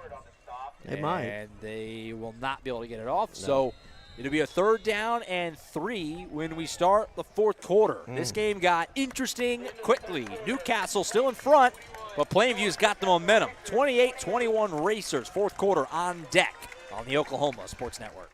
At CFD, our mission is to deliver quality dentistry by providing big practice benefits with a little practice feel. Since 2008, we've updated our look, technology, and have added new smiles to our tenured staff to better care for you right here at home. Convenience for you is one of our biggest goals, and we often provide same-day treatment to minimize your time off work. We are open Monday through Friday to serve you. Visit cfdok.com for details. We look forward to seeing you at our big little practice. It's no secret that life is busy and you have a million things on your to-do list. Here at Community Bank of Oklahoma, we've made banking simple again. We can help you get to the important things in life, like the big game tonight. We do all the heavy lifting, so you don't have to. Race towards us at Community Bank of Oklahoma because we wouldn't be a community without you. All right, quickly back here at Rach Stadium. That was a quick between the quarter. First play is his 3rd down. And I don't know if he got it. It's going to be really close. I think that spot looks like he did. That's what it looks like. Bradford took it, and I think he got it. And he did. Yeah. They're giving it to him. He didn't get it by a lot, but he got it. I think 1st down Newcastle. Big one. They needed that. It looks like they're going fast now. So Bradford picks it up, and it'll be 1st and 10 for Newcastle at the 30. As we come to the 4th quarter on the Oklahoma Sports Network. Good game here tonight between Plainview and Newcastle. 3A, 4A matchup. We have whistles and a timeout here taken by Newcastle with 11-17. So that's their 2nd now used by the Racers. Wow. Now, we've seen in years past, this is where they come out with something good, kind of react, take the momentum away. That's what I'm hoping they see. They saw something that they can come back and go with, because that's a pretty rough one to take down up 7 and the momentum on the other team. While we got a break here, thank our 4th quarter sponsor, which is OEC, Oklahoma Electric Cooperative, taking high-speed fiber where no one else will. No contracts, no fees, just a good connection, bringing you the power of high-speed fiber services to your door. Check them out at oecfiber.com. So back to it, 1st and 10 for Newcastle. That was their 2nd timeout, like I said. So just one remaining, something to keep an eye on as we go along here. Fake the handoff to Bradford. Bird will keep it running hard. Big collision. And he's down about the 35. Nice run there. About a 5-yard pickup. Yeah, that was a good run. He read that. They went out with Bradford, so he took it, went up the middle, picked up, about 5 on it. But they're right there. They're not tired like they were in the first half. How big would a drive like we saw early in this game, methodical, using clock and scoring, would that be right now for Newcastle? Early part of the 4th. You use 4 or 5 minutes and score, you're going to feel good about things. Yeah. Big spot in this game. Hand up to Bradford, bounce outside, and he's wrapped up. There's that man again, Blake Stewart, and they're going to flag the tackle for a horse collar. That's a massive call. Wow. That's going to go in favor of Newcastle. Instead of 3rd down and about 10, it's going to be a 1st down. Boy, wow. Big call. Man, I didn't see it from up here. It looked like he drug him down fairly clean, but I'm not up close like that official is. But, boy, that's a call for us that we need. Huge call. That could be a momentum-changing call right there. If you're the Racers, you take it. Yeah. Obviously, Coach Price he's out near the hashes wanting an explanation because that's a massive call. If that holds up, like I said, it's 3rd down about 10 or so. Yeah. Instead, 1st down for Newcastle out near the 45. Wow. I think we would have seen the red flag if it was college or pro. So 1st and 10 after the penalty. Fire out in the flat looking for Lane. That's another ball skipped in. And Burt just not real sharp these last few drives. He's kind of missing high and low right now. 2nd and 10, Newcastle. They need to pick up good yardage on 2nd and 3rd down because 3rd and longs are not their friend. They need to get some yardage going here. Incomplete pass, and it's 2nd down and 10 at the 45. Got to get to the opposite 45. Oh, boy. That was almost a jump. Stewart took 5 yards there. 2nd and 10, run for Bradford. Jumps over, man. Big hit up high, bounces off, still running hard. Bradford keeping the legs churning. Helmet goes flying, and he's down to the 50. Tell you what, that play had no business getting 5 yards. That was a heck of an effort by Bradford to make that a respectable play, and now you got 3rd down and 5 coming up. He's putting his helmet down a lot more this year than he did last year. He's just putting down and driving and keeping the feet going. So 3rd and 5 as we move under 10 minutes to play. Another big spot here for the Racers offense. Burt back to pass. Clean pocket, going deep, looking for Heskew. Batted away. Nice defense there. All over him was Jaden Smith, number 11. Made it tough on Heskew, couldn't pull it down, and now you got 4th and 5, and we'll see if the Racer offense stays out there or if they pump this away. It's really kind of a no-win situation there on the 50. You need to keep the offense going. You need to keep the offense out there, wear them down. A lot of their players playing both directions. But, man, you don't like looking at 4th and 5 at midfield. Looks like they're going to go for it. 4th down and 5. Almost got Stewart to go a little early. Got him leaning. That would have resulted in a 1st down. And now Burt backs up. Looks like he may punt this, and he's going to. They're going to trust their defense. So Burt punts it. It will bounce down inside the 20. Take a Newcastle hop, roll dead at the 12. I think that's a good call. So Plainview's got a long way to go. They're on their own 12-yard line, 9:37 to go. But believe it or not, the Indians have the ball back, and they're down 1 score. Wow, what a comeback it's been for Plainview. Haven't climbed the whole mountain just yet, but been a heck of an effort to get back in this game. Well, I know they are not going away. They think they can still win this game, and they're going to keep fighting and fighting. You can tell them they're getting mad, they're getting chippy, they're saying things back and forth. They think this game's far from over, and with 9:37 left, it is far from over. So setting up on their own 12, 88 yards separate them in the end zone, but right now, like we said, all momentum in this entire second half has been with Plainview. So here we go. First play of the drive, handoff of the middle to Stewart. Not a whole lot there. He'll get just a couple. Call it 2nd down and 8. For the most part, they've done a real good job on Blake Stewart. Now, yeah, they really have. I think it's taken a toll on them coming to the covering of the passes, but they've done a pretty good job keeping him in place. 9:15 and counting to go. The one thing you do like, it's a spin zone for Newcastle right now, is that if Plainview does go the distance here and scores, there's not going to be a lot of time left outside of probably another drive. Right. Looking ahead, if that's the way this goes. 2nd down, Flowers over the middle, pass. Oh, it's picked off! Lovejoy to the house, pick 6! Beautiful. What a moment, what a spot for the senior Shane Lovejoy. Looks like they're holding on to everything. There is a flag down. Roughing the passer, it's going to wipe it out. Oh, wow. My goodness. That's the 3rd just massive penalty to wipe out a huge play in this game. Man, that's painful. That one's that'll stick. So Lovejoy's pick 6 is wiped out on a roughing the passer call. I can't speak at all to I didn't see the hit. No, I didn't either. I'm looking at the play. Yeah, we're screaming Lovejoy up here watching him go in the end zone. I knew that there was a defender coming in on him, but I didn't realize he went all the way through and hit him. So pick 6 is wiped out. So that's the 3rd. Like I said, 3rd massive play. 2 on Newcastle, 1 on Plainview in the second half that have been wiped out with penalties. Which just kind of stinks as a fan. Just one, these big plays keep not counting. So the penalty keeps the drive alive. Hand off to Stewart, bounce outside, and he's undercut. Short run, and here comes another penalty flying in. Yeah, there's a flag there in Holdville, it looks like. That may be coming back. Yeah, I don't know what else it would be if not I don't either. hold, but we'll see. Man in the white hat threw it, so. Yeah, it is going to be a hold on Plainview. Well, that helps us out quite a bit. So that'll back them up. It'll be 1st down, and 20 now. Like we said, they're doing a good job keeping Stewart in there. It's just the receivers. They've got to stay on them.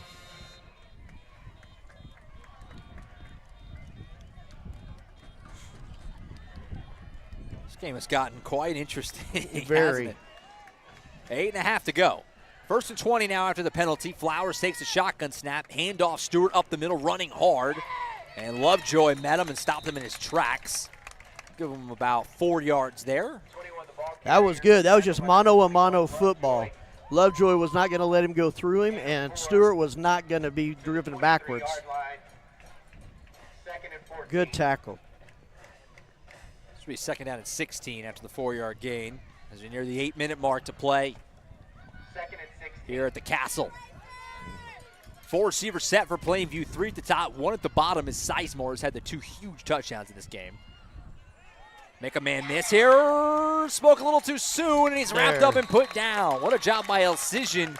Didn't end up making the tackle, but he slowed him down enough to wait for the cavalry to come, and then cleaning that up was Maddox Birdsong, number 55. That was now real good 3rd job. Long. Real good job there by Elcision. Getting back there. He's been getting back there quite a bit, just not quite getting there enough. He's put a few good hits on Flowers, but that was good, holding him up, not letting him look downfield and waiting for the cavalry. It was a nice move by Flowers. He kind of, it looked like he was going to break away, but, yeah, Elcision just hung on for dear life. So 3rd down and long now. 4 receivers set, 3 at the bottom. Big play. Rolling out here is Flowers to his left. He's going to fire over the middle. Pass is caught, but well short of the marker. Nice sound tackle by Shanuel. He's tackled down at the 33, and they're still 6-7 yards or so shy of the marker. And now you're in a pickle not knowing what to do with Plainview. Do you go for it? Because you're looking at just under 7 minutes left in the game. Your defense has been so good, I think you punt, and that looks like that's what they're going to do. I mean, Newcastle offensively hasn't done much anything in the second half. So you do the punt, and you see what happens. Catch, by the way, on that last play was Jet Price. Haven't said his name yet tonight. Good name. Sophomore. That is a good one. Back for the punt, number 4, Rick. I'm going to assume that there's some relation to head coach Joe Price. Maybe not. Punt is away. Pulled in by Heskew just shy of the 30. And he'll go down just past the 35. So 6-12, 6-11. Clock's still ticking. 6-11 to go, and Newcastle takes back over. And if you're the Racers right now, your objective is pretty simple. You're trying to end this game now, whether that means you take some clock and score, or you just take some clock all the way down to where there's not a whole lot left to work with. You need to score. You're in the driver's seat right now with the ball and 6:11 to go. We'll see what they do. You need to score, and it takes 6 minutes and 10 seconds to get in there.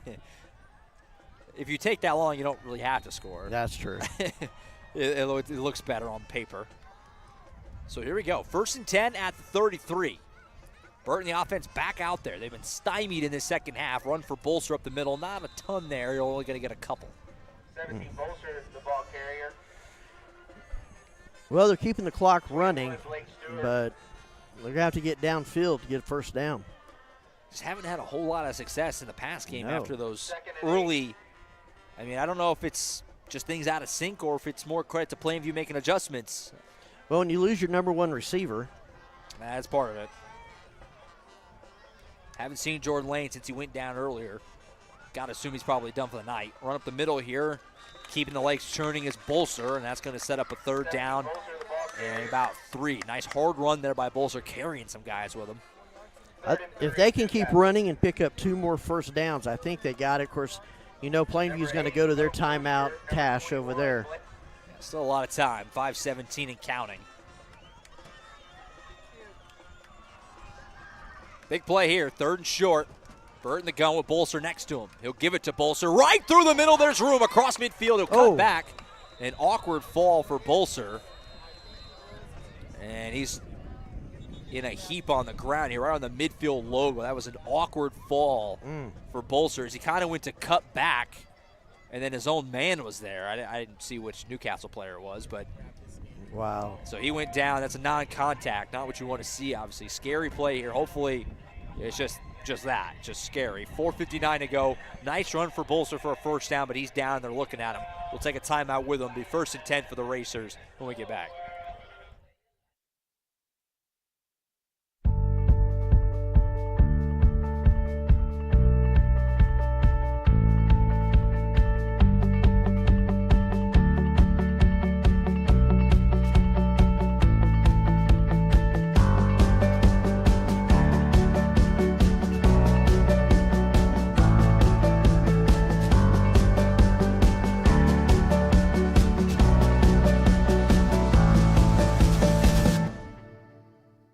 So that's Will, and that's Tim.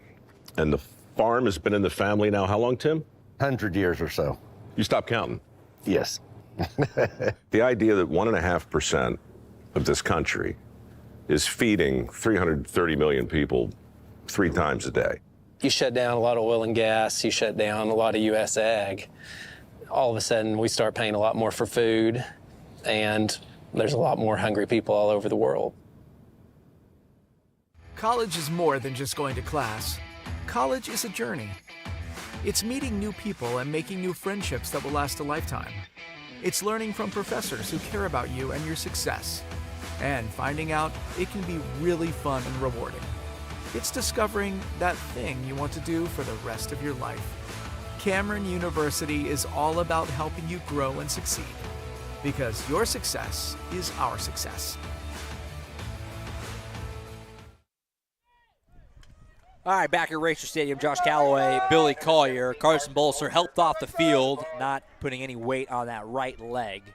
Obviously, don't want to speculate, no telling, hopefully no big deal, but that's 2 big injuries in this game for Newcastle now. You had Jordan Lane go down earlier, and now Bolser there, so 2 key pieces of this team down. Bradford up the middle here, breaking through tackles, big hit, and he gets across the 40. That was a hard run by Bradford. Sometimes after injuries like that, you know, guys maybe are a little hesitant, a little tentative, but not Bradford there. He was shot out of a cannon. Yeah, just keep it going.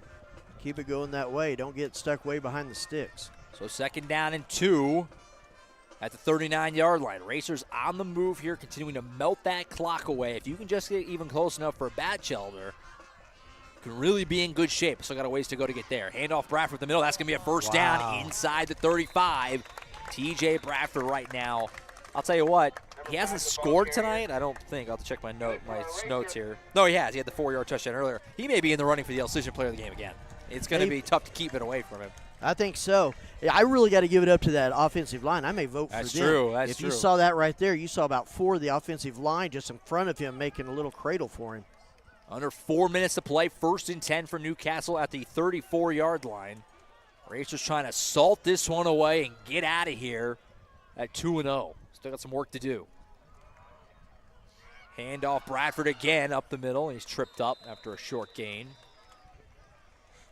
Well, what's incredible about this, and talking about the offensive line and T.J. Bradford working together, they're gearing up for 8 in the box. Yeah. They know what they're going to do. They know what they're going to try and do, and he's still picking up 3-4 yards. You're not there yet, but you got to think that Plainview is starting to kick around. When do we use our timeouts? They still got all 3, but you know you don't have to do them just yet. But you're getting close. You're getting down to 3 minutes to go here, so something to keep in mind as we get into the late stages of this one. Back to Bradford again, just feeding him, making 2 guys miss, 3 guys, and the 4th guy will clean it up. So that's a no gain, maybe even lost a half yard or so. Here comes 3rd down, keeping the clock moving, which is part of the goal here. If Plainview doesn't take a timeout here, then Newcastle's going to get this thing all the way down to about 2:20 before the next play. Absolutely. They got about 8 yards to get to that 1st down, so you're wondering about a run here. Now you're going to chance it with the pass. I'd almost just run it again, and then you can go for it on 4th down. But keep that clock moving, or at least force them to use a timeout. We'll see what they do. Under 10 seconds on the play clock now. 5 seconds. Maybe a good fake. They got to go.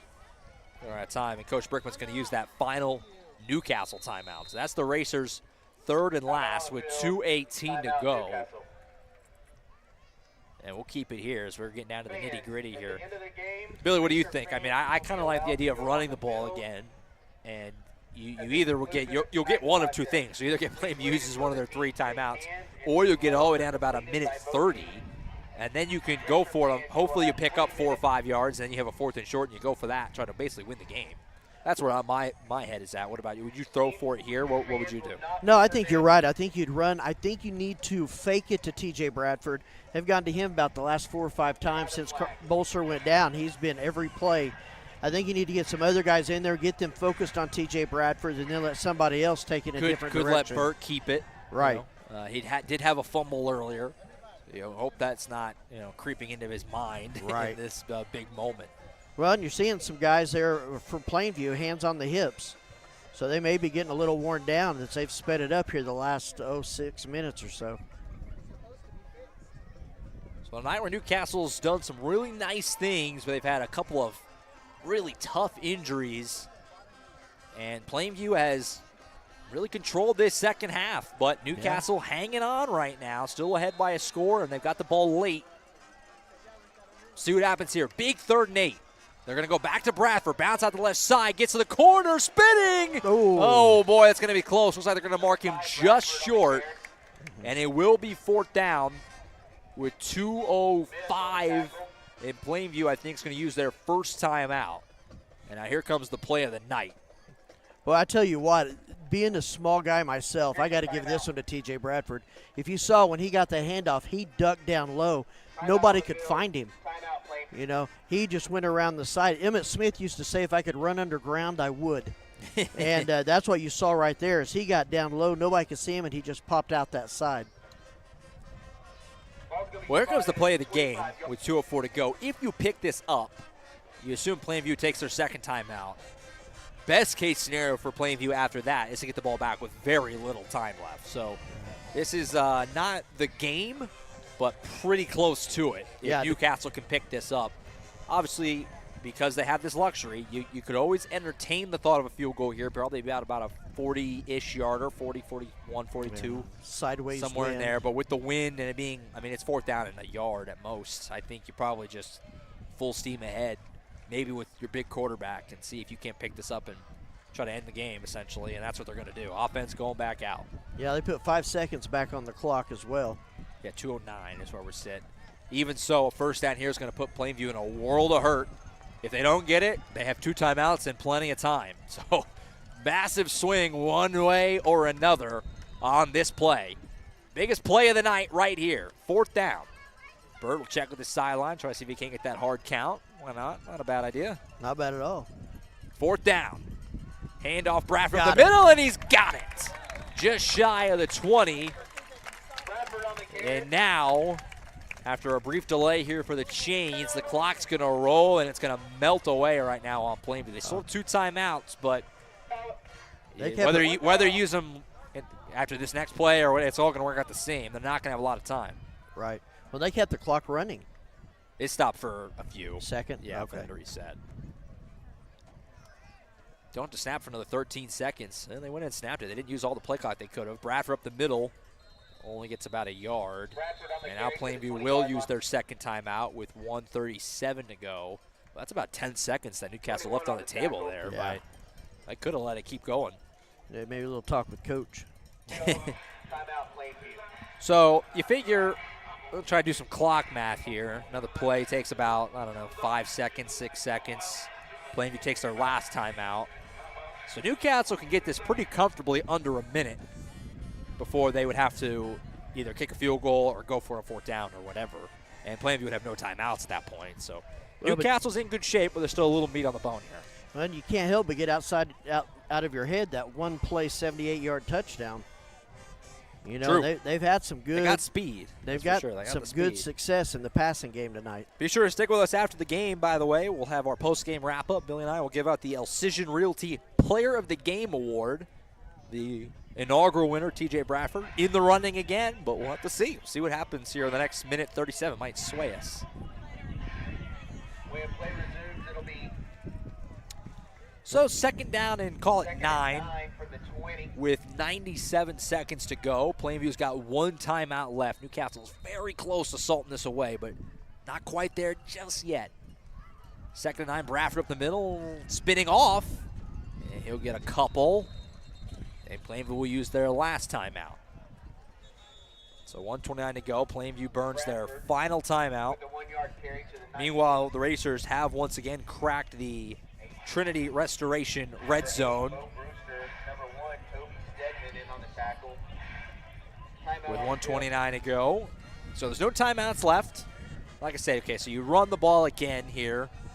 And I think you definitely run the ball. I don't care that's 3rd and 7. The clock is more precious. Right. Because if you got a minute 29, you run the ball again, you're going to get this down to about 40 seconds or so before you have to snap it again. So just run the ball, live with whatever the result is, and then reassess, I think. Well, think about it. If they pick up 4 yards on this play, they're down at the 15-yard line.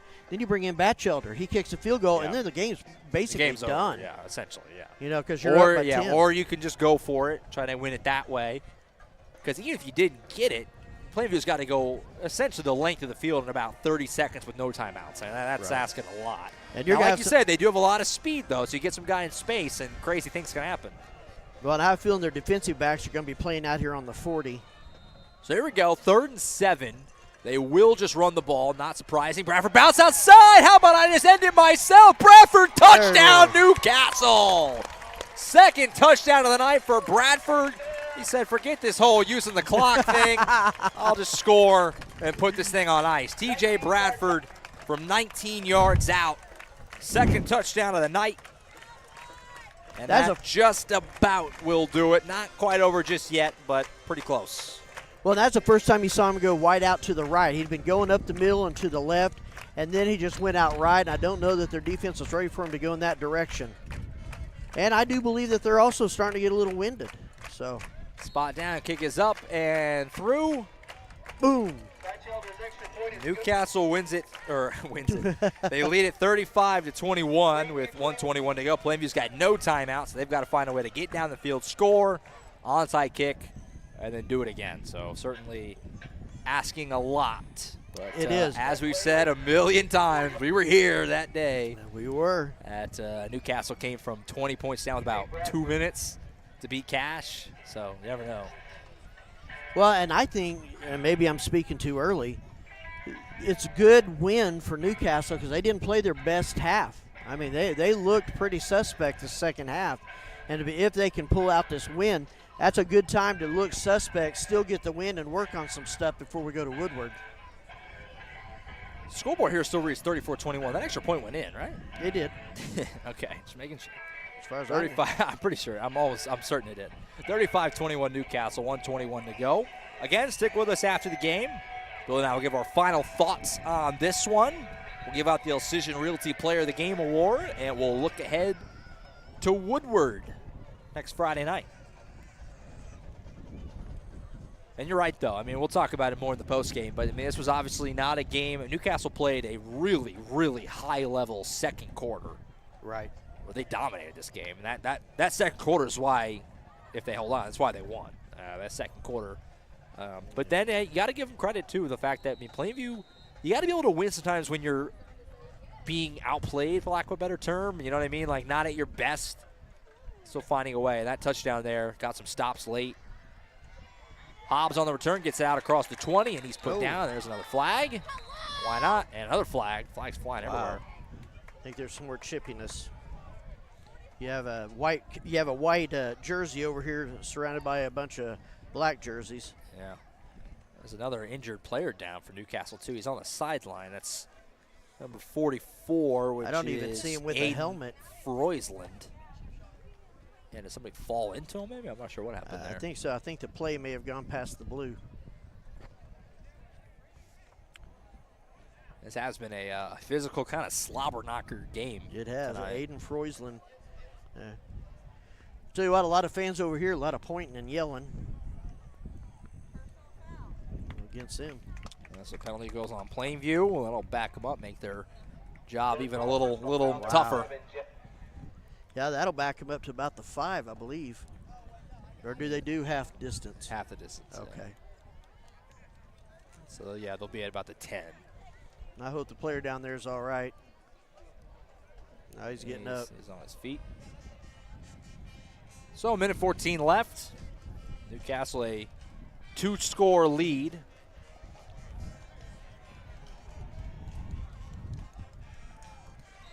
They still haven't changed the score on the scoreboard I think yet. it went through. I'm almost certain it did. I saw some of the coaches looking up there and doing the good. Okay, I got you. Long pass out to Hobbs at the 15. Made a nice Jeez, that move. That was like some Dante Hall stuff. I There's know. Chiefs for you. That was a Barry Sanders ghost right there, man. Yeah, I'll pick up a first down, but if you're Newcastle, just keep everything in front of you right now and just don't give up the big play. That's the only way Plainview can pull this off is a big play. Don't hurt yourself. Just don't hurt yourself. Flowers rolls out. He's going to go ahead and fire it deep. Heskew there. He's got it picked off. Rex Heskew puts a bow on it. Camped underneath it, intercepted it, and that is all she wrote. I tell you what, Rex Heskew's had a great game too. He's had a nice start to the season. Yeah. He's the one that caught the ricochet off a helmet. I wish that counted. Oh, I know. That was slam dunk OSM play of the week if that counted. That would have been wonderful. So the interception from Heskew ices it. And Newcastle, it wasn't always pretty tonight necessarily, but they're going to get out of here with a 2-score win over a team that I'm going to keep a close eye on in 3A the rest of the year. Because there's some really good teams at the top of 3A, Heritage Hall in particular. But Lincoln Christian, but this Plainview team, they look good tonight. They kind of remind me of a team we watched last night against Kansas City. They don't mind hitting. They just want to play blue-collar football and hit. All of a sudden, a bunch of time went back on the clock for no discernible reason. And, yeah, they added like about a minute of clock went up. It's not going to matter. This is all semantics. This game is over. There's Plainview doesn't have any timeouts left. You can just let it run. Well, they fixed the score. They did fix the score. So our scoreboard was right the whole time. Shout out Carson. Carson's on it over there. Mr. Man. I'll tell you what, this turned into a lot better game than I thought it might have been at the end of the first half. Ended up being a really fun game. And obviously Newcastle last year went down there and won pretty comfortably. Like we said, 30-13 was the final. They did fix the clock. 30-13 was the final down there at their place last year. And, you know, you can only go off what we know, which was that game, and thought probably going to go a similar way. But Plainview was right in this thing. I mean, they battled them. And obviously, they had the ball down a touchdown in the fourth quarter. Had the ball. Right, yeah. Well, the clock will run. They only have to snap it one more time if they run it. Yep, there you go. So just one more kneel, and then this thing will be over. Wow. I'll tell you what, a lot of fans over on this side were pretty nervous there for about a quarter and a half. It got dicey for a minute. It did. So Burt takes it, kneels it down, and that's it. Fun game tonight. Plainview really battled, down 21 at the half. The Indians fought their way back in this game. It made it very, very interesting in the fourth quarter, but in the end, Newcastle, the better team, and they get the job done and get a big win to start the season 2-0. Good stuff from the Racers. As we wait for these final seconds to tick off, teams head out there for the handshakes. Racers go to 2-0. Plainview will fall down to 1-1. Next up for Plainview, they'll host Comanche next week. That's it. Newcastle wins it 35-21. We'll take one final break. We'll come back post-game show next on the Oklahoma Sports Network. Billy and I will wrap it all up from Racer Stadium. We'll give out the Alcidian Realty Player of the Game Award, and we'll peek ahead to Woodward next Friday night. Racers win it 35-21. Post-game show next, right here on the Oklahoma Sports Network.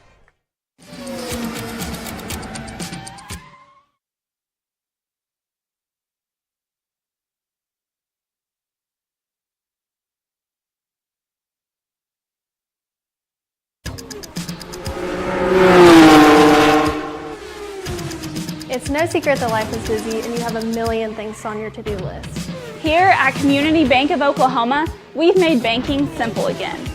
We can help you get to the important things in life, like the big game tonight. We do all the heavy lifting, so you don't have to. Race towards us at Community Bank of Oklahoma, because we wouldn't be a community without you.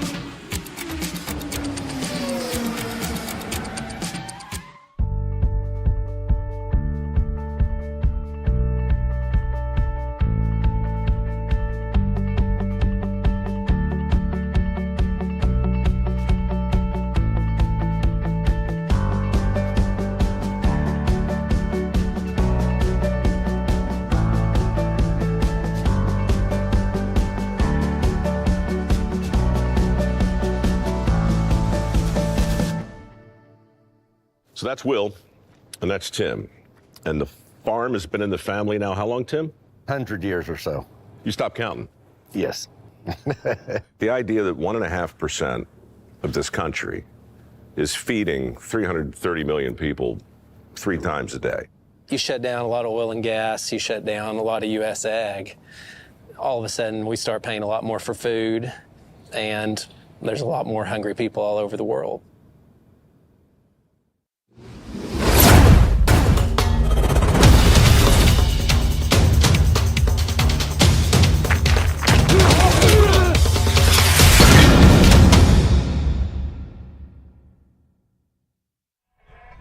All right, back to Racer Stadium. Josh Calloway, Billy Collier wrapping things up from the Castle, where Newcastle wins it 35-21.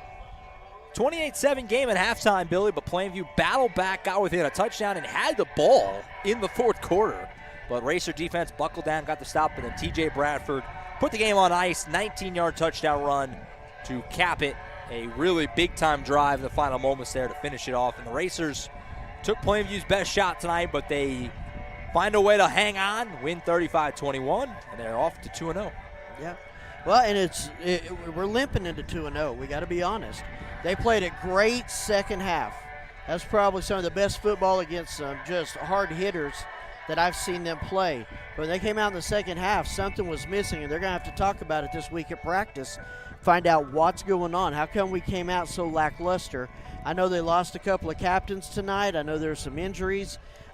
Things started getting a little chippy, and it seemed like they lost their composure. But everybody's going to be gunning for them this year because they're in the place where they're not going to be maybe number one all season long, but they're going to be right there pressing for championships. And so people are going to be trying to knock them and hit them, and they're going to have to realize you can't react the way you did tonight. So I will say this, good win, but not a great win. Yeah, I mean, you played a really, really, really good second quarter. Really, the whole first half was pretty good. I mean, you gave up the 178-yard touchdown, but other than that, pretty dominant. I mean, you really did a nice job. But yeah, that third quarter, I don't, what exactly it was, Coach Brickman and that staff could say far better than us. Whether it was Plainview making some really good adjustments or them not having the edge they needed out of the locker room, who knows? I mean, it's hard to put a finger on exactly what it was. But the first, the entire third quarter and the first half of the fourth or so, I mean, Plainview controlled this game. I mean, they made up that 21-point deficit down to one score, but Newcastle did what they needed to do, what good teams do. They reeled it in and got the big stop late, the big touchdown to finish it. So some good things to build on, but also I think some first chance for Coach Brickman to really teach the guys some things probably too. I think so as well, and I think just kind of getting them back in the right mindset will take care of a lot of it. Really facing a Woodward team next week. They lost tonight. Looking at Tecumseh the week after that, they're okay team, so they got some time to kind of put things back together. But I'll tell you, Plainview really impressed me. I didn't think they had this much fight in them, and they came out with quite a bit of fight. Yeah. They're going to be a fun team to watch in 3A this season. I'm going to be keeping a very close eye on them as we go. And they play a weird schedule because of where they're located. They're playing Comanche next week, but I'm excited to see what they do the rest of the season. All right, let's do the Elcision Realty Player of the Game honor. The inaugural winner was T.J. Bradford. He could very easily win it again, but I agree with you. Talk about on the break. Let's go with the entire offensive line. Yes. For the Elcision Realty Player of the Game. I mentioned a few times, Jackson Burt had an eternity to throw. Almost every single play. Obviously, Bradford had his 2 touchdown runs. Just you can't really say enough about how dominant they were. I mean, there was very, very little pressure on Burt or any kind of negative plays in the backfield. Bradford and Bolser had these big running lanes. This is a very good start to the year for this offensive line group. Right. Well, I think in that second quarter, the first and second quarter both, they were doing pretty much whatever they wanted because the offensive line was keeping the defense back, not letting them through, not letting them get on them like they did later in the third quarter. And then when you saw at the fourth, when they needed to take time off the clock, when they needed to run that clock, that's where I think you saw the offensive line really step up. Every time Bradford was tackled, he was tackled behind 2 or 3 linemen, which means they're getting downfield. They're protecting him. So I think that the offensive line did an amazing job. So I don't know if we need to change the graphic to players of the game. Unit. But unit, there you go. But they played a great game tonight. Elcision Realty Player of the Game, Boomer and Tiffany Elcision of the Tiffany team, your local realtors with Prime Realty. Go Racers. The Elcision Realty Player of the Game to the offensive line for Newcastle. All right, before we sign off, look ahead. Woodward next week. You had that final score. Bethany ended up getting them pretty good, right? Yes, about 40-13, I believe. Yeah, so that game was pretty close at half, but Bethany ends up pulling away. It's the Woodward team that's kind of struggled the last few years. Newcastle beat them really big when they came up here last year. Some thoughts, I guess, early going into that game next week. First road game. I'm really afraid. I mean, I thought they would handle Plainview pretty well. Remember, I told you I thought it'd be like a 35-7 game, and they actually made a game out of it. Well, you nailed the Newcastle score. That's right. Yeah. So, no, I think when you look at it on paper, when you look at it player-wise and what the people smarter than me say, we should handle Woodward. But you're right. It's the first away game of the season. It's 3 hours away game of the season. Yeah, it's way out there. Yeah. There's a lot of time for things to get misconstrued. You're way out of your comfort zone. So we'll see what happens, what takes place. But like I said, on paper, it looks like Newcastle, especially they fixed some of the woes they had tonight, should be able to handle it all right. Yeah, I look forward to it. Obviously, I just can't help but wonder the status of Carson Bolster and Jordan Lane. Those are the big ones. I mean, this Newcastle team is deep, and they got lots of guys who can make plays, but when you lose two guys that are that good, you're not going to be quite the same. I mean, that's not really a knock on anybody, I don't think. That's two really good players, especially obviously Bolster as a senior running back. He's been around a long time. You need that guy out there. So hopefully it's good news on him, and the same for Jordan Lane. Well, and I don't think you can forget about Brady Rice either. I saw him down here on the sideline with the sling. So you hope that's just a dinger, just kind of happened tonight. You hope they get back out there, they're okay. But you really this was a painful win for them. It was. They took their lumps in this game, literally. We'll see what happens. So obviously we'll get updates on those guys. You can probably talk to Coach Brickman about that on the Coaches Show. Absolutely. On this Tuesday, 6:30. Every Tuesday night. Billy Collier and the great Gene Reed. Great stuff on Tuesday night. So if you're not tuning into that live, first off, what are you doing? But then second off, the show doesn't go anywhere. It's also on the YouTube and on, of course, the OK Sportsnet app. It's there forever. It's archived on demand, so you can watch it at your leisure. Great way to keep up with Coach Brickman and the team with Billy and Gene, who've been doing a great job with that. Well, I encourage you to come out and eat. Yeah, go hang out live. Food. Yeah, they're feeding us Luigi's here, and I can tell you it's good. Spicy pesto tonight. Oh, that thing was solid. I was a fan. Well, 117 Northwest 32nd Street, 6:30 this Tuesday. Come out, celebrate with us, be a part of it. We finally are not going to have to worry about late night practices, I think. Yeah, there you go. And that great Gene Reed will be on the broadcast in a couple of weeks. We'll talk about that more probably next week, but exciting times are ahead. The season is in full swing now. It's every single week. You know, we got a nice rhythm and a flow. Good start for Newcastle. They're off to a 2-0 beginning to their season, and they'll look to finish the non-district portion of the year picture perfect, undefeated 3-0 next week when they head way up northeast, or northwest, I should say, to Woodward. That's it for us tonight. We thank you so much for tuning in wherever you found us. We appreciate you hanging out with us, as always. High school football on the Oklahoma Sports Network. Newcastle Racer football. Another great game tonight. Newcastle wins it 35-21 over the Plainview Indians. For Uriah Martinez up top running the camera, Carson Wade did a great job on the production for us. My partner Billy Collier. I'm Josh Calloway. We'll see you guys, Billy will, Tuesday night for the Coaches Show. Then we'll catch you next Friday night, pregame 6:30, kickoff at 7 from Woodward for the Newcastle Racers taking on Woodward next Friday night in Week 3. That's it for now. We'll see you next week. Good night, everybody, from Racer Stadium.